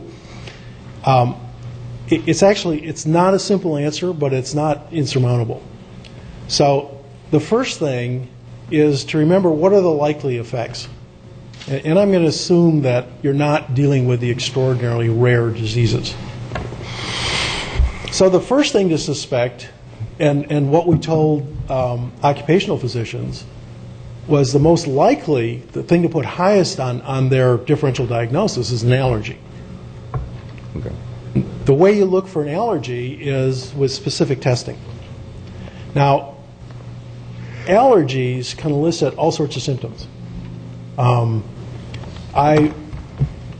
allergic to a number of things. So I've experienced some of them. If you're having a hay fever-like reaction, you don't feel real good. So you can get a headache, particularly guys, because they're not set up to tear. And that can give you a headache. It's very stressful. The whole stress of that allergic reaction can elicit all sorts of different symptoms. So it's really important not to go in saying there's nothing going on. Right.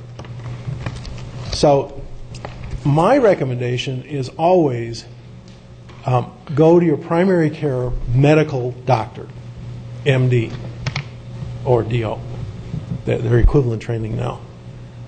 A medical doctor will look at that particular symptom, and he starts off with what are all the things that can cause that symptom, not just an exposure. The medical doctor will, for example, put mycotoxicoses, poisoning, really low. Doesn't eliminate it, but he puts it way at the bottom of the list. Infections, there are some rare infections that can be very serious, and he'll test for those infections. But the solution starts with that primary care medical doctor. Now, so far, I have not been blaming the indoor environment. So I wanted to leave you with another concept, and that is, and this reflects one of my biases, I think firemen deserve to work in a clean environment. I agree. Yep. And I don't think the environment in the fire stations should be any less than you would have at home. So I highly recommend, the maintenance that's going on right now is terrific. The repairs to the building are exactly what need to be done. But firemen spend a long time in that fire station. So I highly recommend, when you have things that happen to all buildings with age, that they get repaired. An example would be a sagging ceiling tile. Particularly in this environment, I've never seen that in for example, the Midwest. But in this environment with the humidity, after 20, 30 years, a tile will sag. All buildings have moisture in them at some time, so those tiles will get stained. If the tiles are intact, they can be painted and put back up. But my recommendation is the fire stations should be kept to a very habitable level. And from what I've seen, that's going on right now. I think you'll find that if the station is clean and in good repair, that there's far fewer complaints about habitability. But I think any particularly firefighter who is showing any kind of allergic symptomology, which covers a broad span of symptoms, should go to their medical doctor and find out what's going on. Okay. Jim? Yes, Commissioner Fletcher. Doc, thank you for your very extremely thorough report. We had a sojourn meeting yesterday, and I casually admitted that I had read your report. And yes, it is, we could say it's dry. It's very factual. There are numbers. There are equations, results of equations, and your explanation clarified my concerns. It's almost like we're back in college, in a science class. But your summary of opinions and your conclusions, I want to thank you for items A through J. They are clear, succinct, and they're based on your knowledge and your experience, 40 years of experience. You mentioned a few things during your presentation, and you said that it particularly concerned me when you mentioned something about bread, because everybody who's gone through 5th grade was told to wet a piece of bread, put it underneath the bed, put it in a dark environment, and it'll develop. It'll turn green and turn black, and then it's in a science experiment. I don't know, I just remember that, and we were never told not to eat it. You're telling me it's poison, okay? And I don't think anybody's doing that, but I just want to bring it up that, our daily lives are filled with this. You mentioned something about ambient particles, mold spores. Does that mean that when you have mold spores that are in the air, that are present everywhere, does that mean we have the presence of mold or just the mold spores? Is there a difference in toxicity?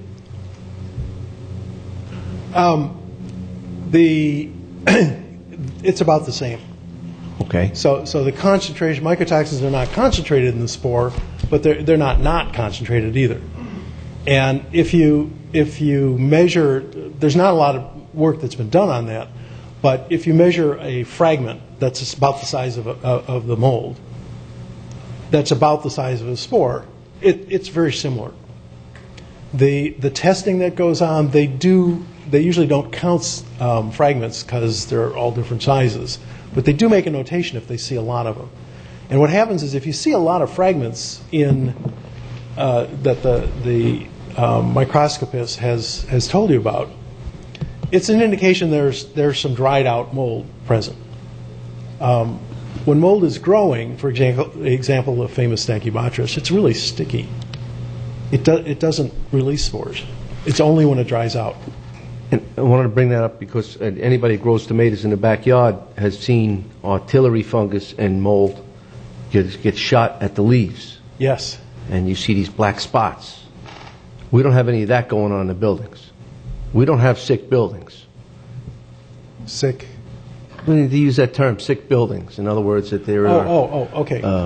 you know, the building just has to be gone. No. We don't have any I of that. didn't see anything like that. Okay. So what I'm driving at is of paramount importance to me and every commissioner here and the entire public at large is, are our firemen safe? Are the people that are in that building safe, in the best of your professional opinion? And if not, what must we do? And from, I think you alluded to that fact when you said what you saw that was being done at the buildings, you complimented the efforts. Is there anything else? If we've fallen short, can we make a change now, immediately, to ensure that our firefighters, our paramedics, are safe? So, first of all, the short answer is what I saw is not going to harm a firefighter unless he has an allergy. That's the short answer. But one of the problems with answering the question, is it safe, which is really the question we all ask, is that means different things to different people, and even different things to different people at different times. So for me, the definition of safe is, could I reasonably expect to be made sick by going into one of those fire stations? And the answer to that's no. But my definition of safe changes over time. So my definition of safe for my kids when they were growing up was very different than my definition of safe for me. Because my definition of safe for the kids is, I don't want anything to make them sick. That's safe. And actually that's not attainable, but as a parent, that's certainly where my mind went. But the environments that I saw, absent allergy or some very rare event, is not going to make the firefighters sick. On the other hand, nobody enjoys living in a environment that has mold in it. It smells bad. It looks bad. And I think the firefighters deserve to have a clean environment. Absolutely. Absolutely. One of the things you don't believe that there's anything else we could possibly be doing now to bring that into that zone of what we presume is safe or comfortable or odor-free or irritant-free. There's nothing else that we can do. You've seen the ductwork and the walls and yes, I did. Everything. Is there anything short? The only thing I would wish is you could do it faster. Because some of the stations are old. Yeah. But I also understand about budgets. So is a sagging, unless a sagging tile falls on somebody, and actually a sagging ceiling tile isn't probably going to injure them. No, what I saw, the mold and conditions that I saw would not make someone sick. Now, part of kind of intrinsic in what I'm saying also is that the state of housekeeping is really important in a fire station. So if you have water on the floor that's growing stuff, it's like, what would you do at home if you had, I don't know, mold growing in a shower, which I've certainly had happen. I take something and wipe it off. If I'm concerned about it, I might squirt some bleach, which is, by the way, can be very dangerous, or one of the products that are meant to clean up hard surfaces, and wipe the mold off. That's all I do. So if I see mold on the ceiling of my shower, I don't get it tested. I don't put on a hazmat suit. I don't even put gloves on. I just clean it up. And that's part of housekeeping. When you did your testing there, were you wearing a hazmat suit or any of that? When I did my inspection, I did not wear anything. And you took samples? Well, Mike Smith did. Right. My, right, I know. You treated my the inspection data, was yes. just a walkthrough. But you were present at the buildings, and you were not wearing a hazmat suit? Certainly not. All right. One of the things during your presentation, I think the slide prior to the last one, you made a comparison about ambient spores inside the building and outside the building. Oh, the picture, yes. Yeah. And, well, the picture with all the dots, that was to represent the ambient spores. Then the following slide, you had some statistics on the different stations on what was present inside the building. Yes. And outside the building. Yes. So those are the biggest numbers that were found in those stations compared to the outside concentration. And I just want to point out that there's a few stations that the numbers are way off the charts as far as what's outside, and that's where you have a lot of decaying vegetative waste and grass. And is that an environment? Yes. So yes.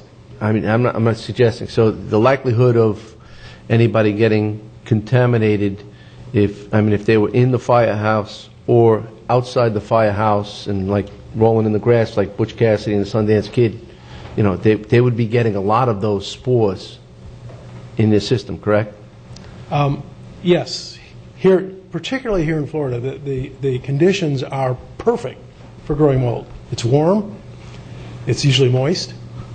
I've been very appreciative for the last few days that the humidity has not been typical. And the organisms are present working on decaying vegetation. So I have seen the American Academy of Asthma, Allergy, and Immunology maintain sampling stations throughout the United States.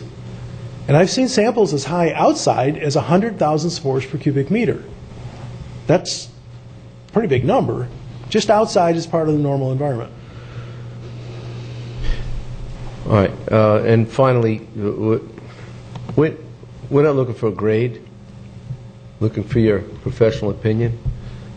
If we were falling short, you would have no fear of insulting us, correct? Let's forget about budget, because you mentioned something that the firefighters and paramedics deserve. We expect them to have that too, and that's our goal. And budget is not in the way. Sorry, Joe. Jason. I think we've proved that by raising taxes considerably for the last 3 years. Well, and we have, and there's been a tremendous momentum towards achieving the goal in which you're suggesting. But is there anything else that we need to do other than the speed? There was some delay in some buildings and some other factors involved, and I don't know. I'm waiting for the yellow flag to come over from the attorney. That happens. Well, actually, my instructions were if I saw something, call it out. Yes. And what I saw, you're making significant strides towards a clean environment. And the one wish I'd have is that you could wave a magic wand and have it done tomorrow. But aside from that, no. What I see is the correct solution to the problems I saw. So the mitigation regimen is appropriate? Yes. From what I've seen and from the reports that I read, I actually have done a lot of, there's a lot of data that's been turned out, and I've looked at all of it. Thank you, Doctor. Any other questions, Commissioners? I have two. You said you wish we could do it better, but faster. Or faster, right. But at the same time, with the test results that were taken, that you evaluated on, were before any of the work was done, and they're so far below the threshold levels, I'm just playing devil's advocate here for a minute. If you came in and tested and your report says we're below, then the recommendation technically could be, you don't need to do anything because you're far below. Are we at a good, better, best scenario? We want to get to be best, and we're at good, because if the test results all showed below concern levels, then we could have said, well, they're all below, we don't need to do anything. But we are, because we're trying to improve things to get to that good, better, best scenario. So if we were choosing to do nothing, we would still be below all the minimum thresholds on all the areas that you tested. For mycotoxin concerns, Right. Okay. not for allergy. Okay, for allergy. Okay. And So I think, I don't know how to give you a direct answer other than to say, I think it's reasonable to expect that the fire stations have the same level of cleanliness that people have in their homes. And not too many people would, rent an apartment that has a sagging ceiling, for example. They might rent an apartment that has a stain in the corner of the ceiling. well, look and at ask the landlord ceiling to in fix here. it. You could count 50 stains if you sat here and added them up. Yeah, actually, there are a few stains. There's a in here. lot, and we're pretty regimented on the touch-up painting that we do here in the ceiling panel replacement. It leaks quite often. The other question would be maybe more to the front table, but maybe you could chime in. And I can relate to this not for the same medical symptom, but for a medical experience. That if someone has a workman's comp claim, my understanding is there's no copay when you go under care for workman's comp care. Now, when an employee, whether it's fire or any other department, if you go, you have the normal copay to your general doctor, $25, and then he sends you to the specialist or the therapist or whatever, and those are $45 apiece. And I know last year when I incurred an injury on the job, I chose not to go the workman's comp route, even though I was coming back from a county function. I went not that direction. But after going through it, you can easily spend $200 to $400 a month doing your doctor visits, your follow-up to your specialist. And if these guys are having to fork out these, I shouldn't say guys, the employees, to get to the root of this, everybody they're going to go to after their first visit is going to be a specialist, so that's $45 an appointment. And if they're trying to get to the root of it, they're going to go to a couple of them potentially a month and have other tests done, that they're going to get co-paid to death out of their pay. After going through it, a couple $1,000 of co-pays easily goes, and mine was simple. I just broke my arm and wrist, and that's pretty manageable. This is more of a, how do we figure out what's going on? So if they have the workman's comp route, the copay doesn't exist. If we say go to your doctor and figure it out, and he sends you to somebody else, and then you just get, every place you go, it's 45, 45, 45. And it's a great coverage. I'm not knocking it, but it's just sort of the reality of how much comes out of their pocket as they go. What other remedies or what direction do they have where they don't have to break the bank to go get to the root of the problem if the workman's comp option isn't? And it may get to the end and they go, guess what? You have blank, which is irritated by blank, which may be an exposure from there, and you get to the end, but at least they got to the solution and they didn't have to fork out a personal, huge out-of-pocket cost. So any suggestions on how to manage that through either the workman's comp side or something that kind of affords them to get to the root of the problem without having to, go through a considerable amount of personal money? Great question. The problem with workers' compensation, and workers' compensation is not a great system, we all know that, but the problem is it's a statutory scheme. And the statutory scheme says that through workers' compensation, you only provide benefits for accidents and injuries that occurred in the course and scope of their employment. It doesn't allow for you to do a lot of, well, maybes and we don't know, so let's do a lot of workup to find out whether. That happens sometimes, and there's a process for that. But because of the statutory scheme and the way that insurance is set up and the way it's regulated, and it's obviously a very heavily regulated industry, it is not designed to take conditions that are not otherwise evident that they're causally related to the work and just kind of treat it and see what happens. So I think the best answer is, if it doesn't fall within the statutory scheme, that's what the health insurance is there for. Right. That's what we use for every other condition that we have. Is there any provision that would allow us to, because I think without knowing the exact number, we have 12, 15-ish employees of concern, and I don't know if that's the right number or We not. actually have 75 claims. 75 claims. Correct.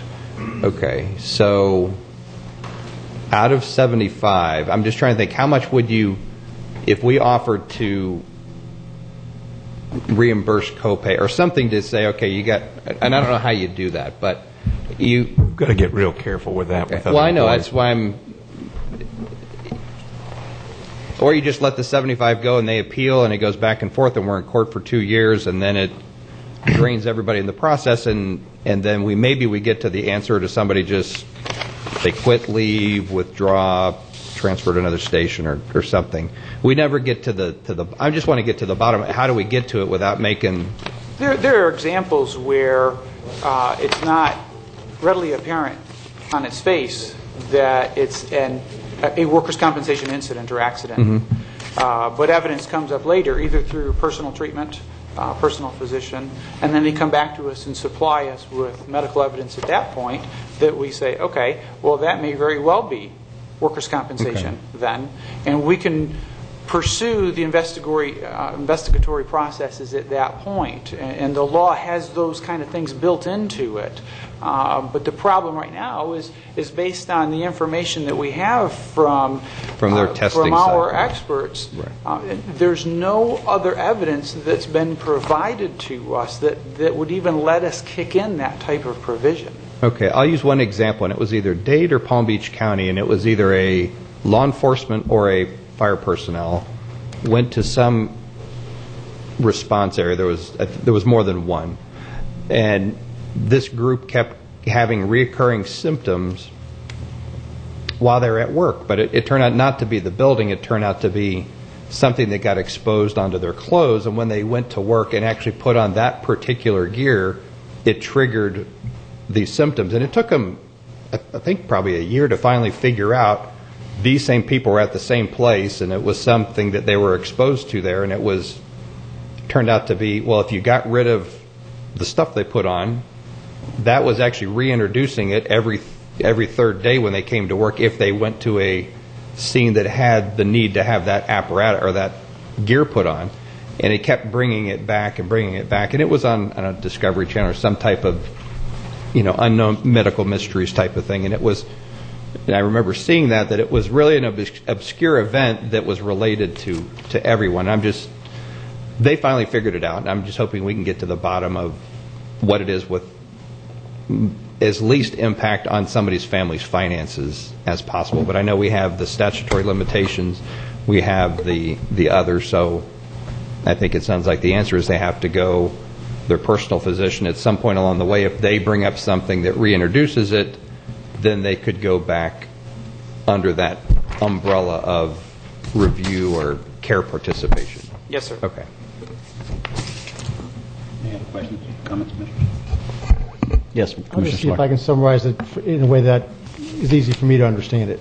From listening to everything you're saying, it seems to me that you're in some way making a little bit of a distinction between safe and livable, in the sense that with terms of the molds and everything else like that, we have a safe environment. You can go in and out, and it's probably not going to cause you any problem. But there may be some aspects of the station which aren't quite as livable as you might want. And then by analogy, I'll use my car. I don't drive my car unless it's safe. But I'm one of those people who toss an awful lot of this stuff in the back seat or on the floor. I'm in and out of sand. This sand can collect. So it may not be as livable as what some people may say. Now, I had my car detailed last night by a kid in the neighborhood, so today it's safe and livable. And if I look at your numbers, it seems like, and from everything you said, it says that probably every fire station is safe, and probably most every area of every fire station is livable. One example that might not be based on your numbers is the weight room in Station 11. which seemed to have spores that were a multiple of any other room that was tested in any other fire station. And I can quite understand why a weight room anywhere would not be quite as livable as some people might want. So, I mean, is that consistent with what you were saying? Yeah, actually, that's a really nice analogy. So, Okay, so and I'm what I'm forward- saying, your brakes are good, your the body's intact, the engine's okay, but And I'm with watch you your on the trash. idea that we want the station safe and livable, but I can wait a little while sometimes to make something more livable again. You know, in the case of Commissioner Davis, he's never really driven a livable vehicle. Off the lot. And he's darn proud of it, too. Right. I understand that. I understand. We all have our areas. It's hot, but his son cleans it. Any other questions or comments? Any of staff? Anybody else? Anybody from the public have any questions or comments? Come on up. John, go ahead and come over to this side if you would.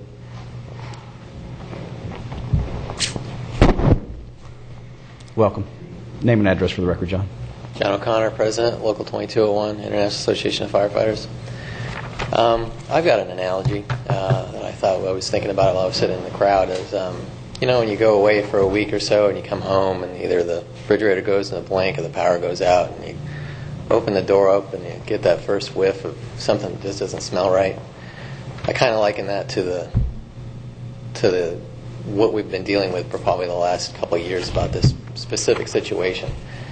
Initially we had requested through our attorney to have the buildings inspected. The county attorney came back and said that's their responsibility. They did not our request. Then they had inspected the buildings. Their report cited suspect visible mold but wouldn't confirm whether or not it was mold or not. So then we had to go file a court order.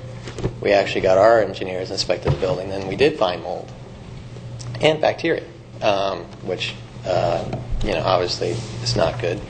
So after we found that, then now we've got and pardon Dr. Kelman, but I know that he said that he's an unbiased opinion and he would call it out if he saw it, what have you, but he's still I'm assuming he doesn't work for free and he does work for the county. He's a paid consultant, correct?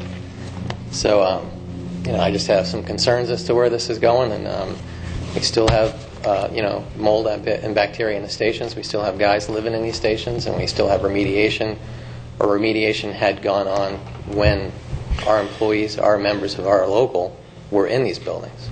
So that's all I have to say about that. Thank you, John. Yes, sir. Welcome.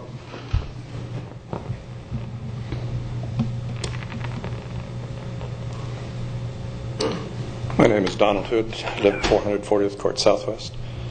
Hadn't intended to speak on this, but I've thought of something here that perhaps might help the whole situation. I have a question for Dr. Kelman.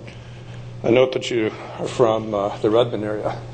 I moved from the Pacific Northwest to get away from allergies. I'm deathly allergic to the molds from Washington State.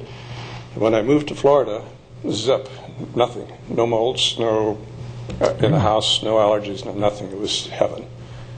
And about 3 years ago, our air conditioner broke, as they'll do when they get old and they're running constantly. The old air conditioner just happened to monitor what the humidity level was in our house. It was running 40%, which is fairly low, but there was no mold. Well, we bought a new air conditioner, to make a long story short. The new one was set at 60%, 65%, still no problem. Something went wrong with it, and it went up to 80%.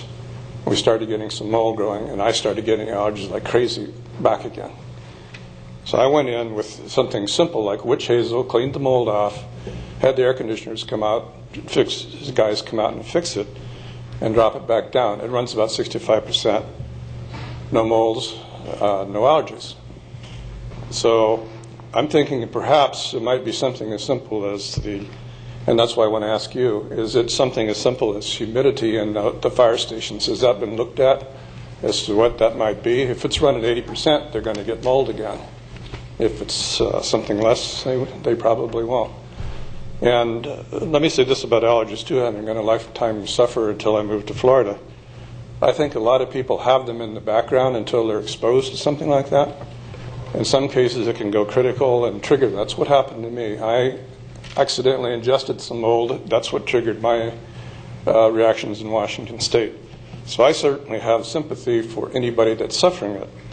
But I think the solution is pretty clear. If you can get the humidity down, you can get the mold production down. And what level is safe? Or would you recommend something like a dehumidifier for the fire stations to bring that down? Thank you. Thank you, Don. Well, you're spot on. The secret is eliminating the moisture sources. And I have to relate to you. I had a brother that lived down here in the Orlando area for 4 years, who I visited in the summertime, so I'm familiar with Florida in the summertime. And one day he had the brilliant idea. He was going on vacation for a month, and he said, "Why should I pay to air condition my apartment for that month?" So he turned the air conditioner off. And I happened to be with him when he came back into his room, and that room was covered with mold. His shoes were covered with mold. The walls had mold growing on them. It was actually amazing. And I can also relate to you, what we did was we took some rags and cleaned the mold off his shoes. We wiped down the walls. We cleaned up what we could see, and he vowed never to turn his air conditioner off. So removing the source of moisture is really important. Now, it's not as easy as it sounds, because anytime you have a cold surface with the kind of humidity that you can get in Florida, you have the opportunity for condensation, for liquid water to form on that cold surface. So if you have an air conditioning duct that's missing a little piece of insulation, I mean, that duct can be dripping water. And so it's, particularly in this environment, it's a pretty tough job to make sure that every single source of moisture is eliminated. And the moisture readings that were taken, and I can't remember who took them at the moment, pretty much indicated they're at 60% or below. Above 60%, you do have problems with condensation.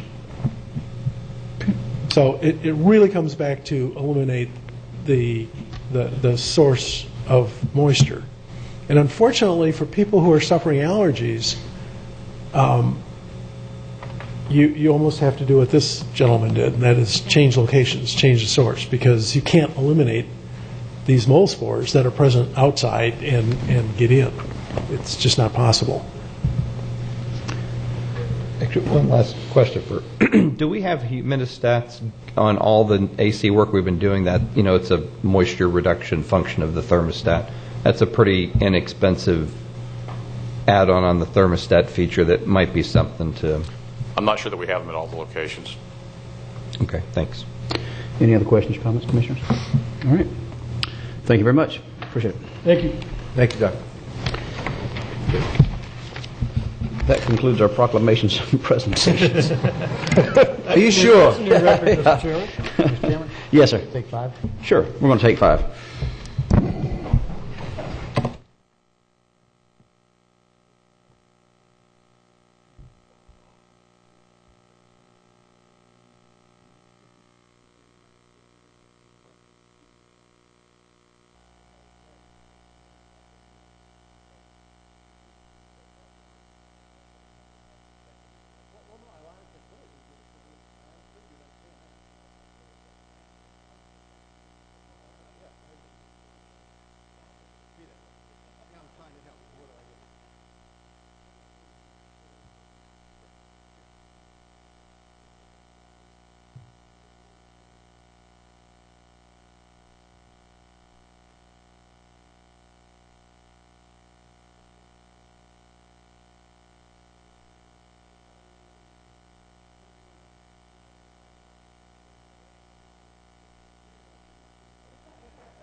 back to order. We need to go back and approve the minutes at this time. Move approval of the May 19, 2015 minutes. All right. We've got a motion from Commissioner O'Brien and a second from Commissioner Zort to approve the minutes from May 19, 2015. If there's no further discussion, we'll vote. All those in favor say aye. Aye. All opposed, nay. Motion passes unanimously. All right, that takes us to our public hearings. Dylan, I'll let you read that on the public notice item. Absolutely. We have a notice of scheduled public hearing for June 23rd, 2015. This is the Indian River County Board of County Commissioners Rental Assistant Department Housing Choice Voucher Section 8 Program 5-year and annual year plan fiscal year 2016 to 2021. This is based upon a memorandum dated June 10th, 2015, and again, that will be a public hearing which will be scheduled for our next meeting on June 23rd. With that, I turn it back over to the chair. Thank you very much. And now I'll turn it back over to the county attorney for the 2016 legislative priorities found on pages 175 through 176 in your backup. Good. Kate, welcome. Thank you. Good morning. Kate Kotner for the record, the county attorney's office. Well, hopefully the special legislative session for 2015 is going to come to a close on Friday.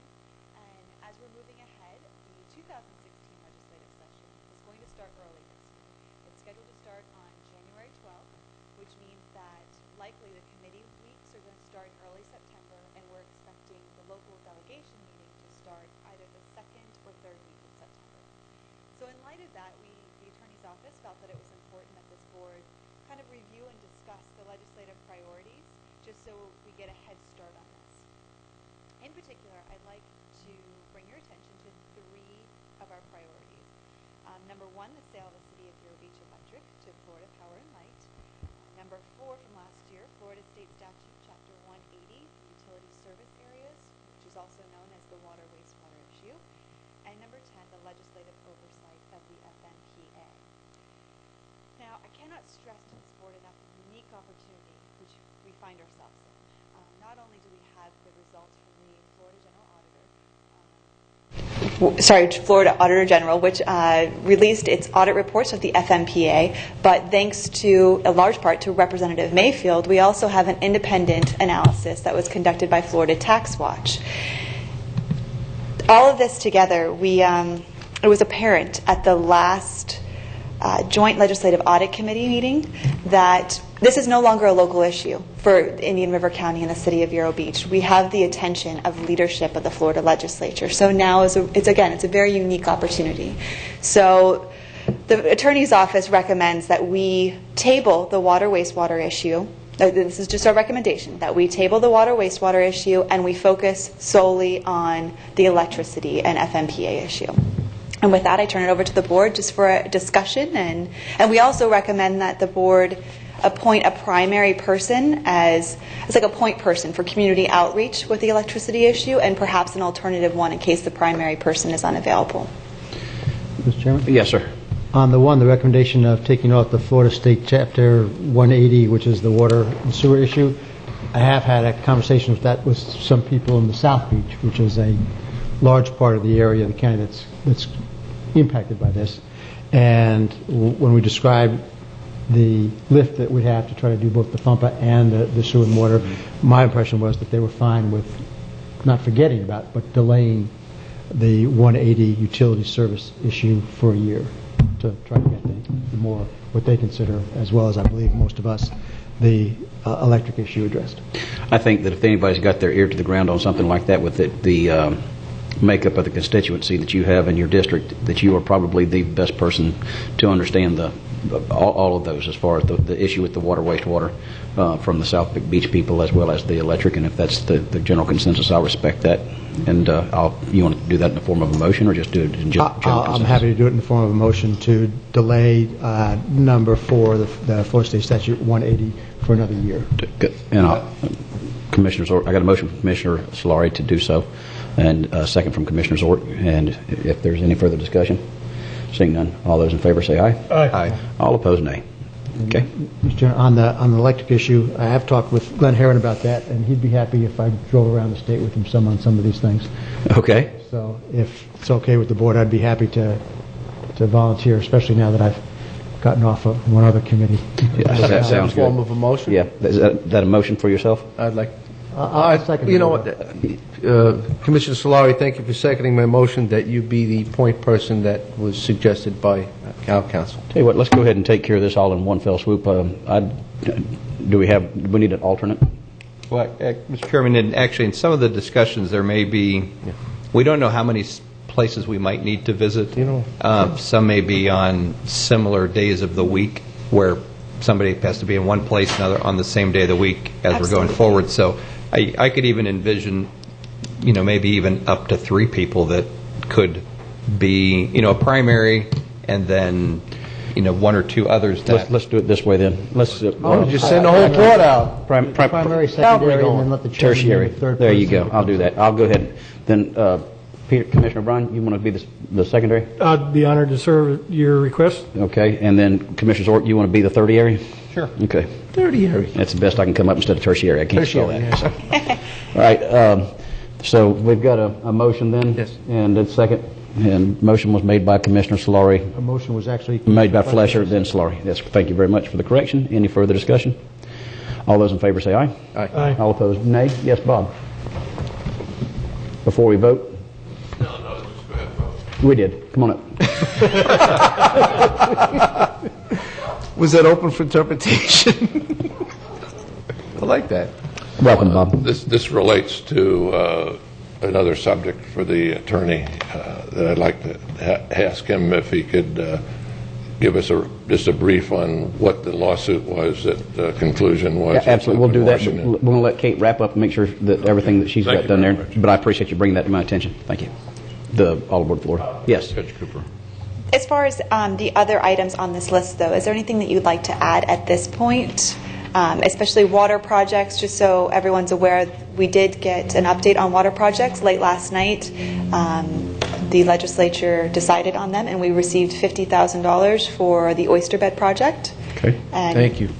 No, I know that makes you happy, Commissioner Flesher. The other projects, because of the Amendment 1 shuffling, I guess, of funds, they did not fund a lot of water projects, so that was the only project that was funded. That doesn't surprise me. Right, but it should be better next year. So please, as the projects become important to you and available, the information becomes available, please share it with me so we can get the ball rolling. Like Super.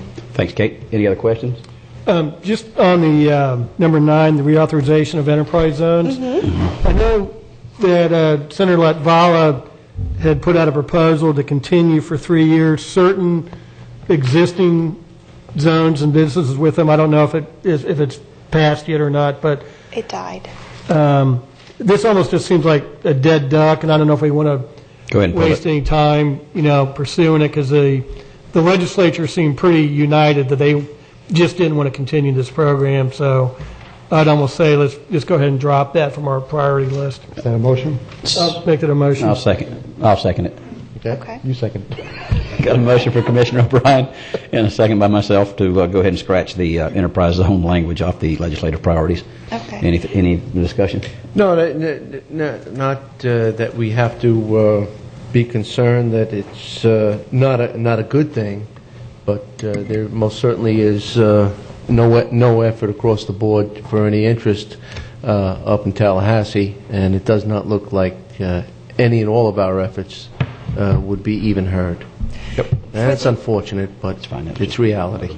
It is, and it does appear that there is some traction for making local enterprise zones. So I do anticipate, if I can have a crystal ball here, I would anticipate that some form of a program, a new version of this program is going to be implemented, or local governments will be allowed to implement it. So it will come back before you as to what you choose to do. Yeah. I also want to draw your attention to the reimbursement of the Department of Juvenile Justice. Right now, there is a deal, and it looks like it's going to go forward, 57-43 split, with 57% being paid by the counties.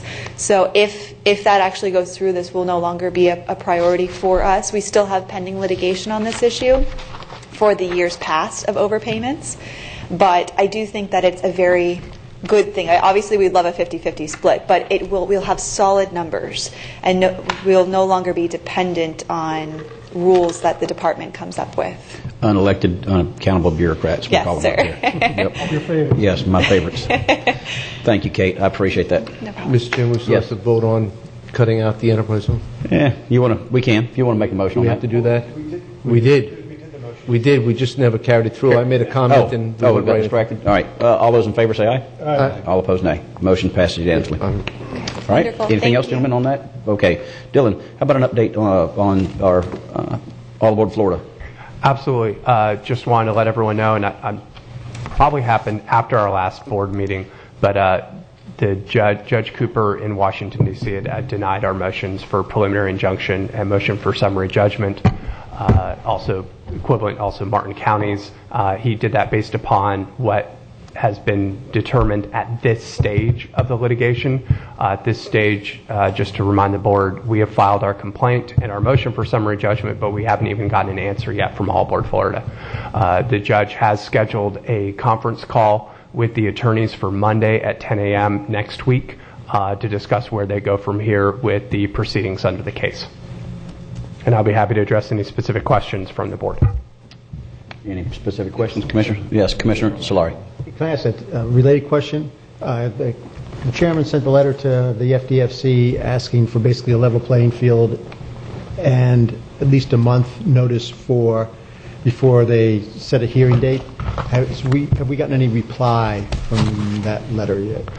In fact, thank you very much, Commissioner. That item is actually in your book as an informational item, just so that everyone, the public, would have an opportunity to review it, and also this full board. At this point, I do not recall seeing a response from Mr. Spivey or the attorney from the FDFC. I can tell you, as of when I checked this morning before this board meeting, there has not been another meeting scheduled.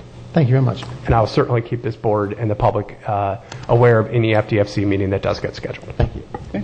Any other discussion, Commissioners? If I'm not mistaken, if there's no further business to be transacted at this time, I now declare this meeting adjourned. Thanks, sir.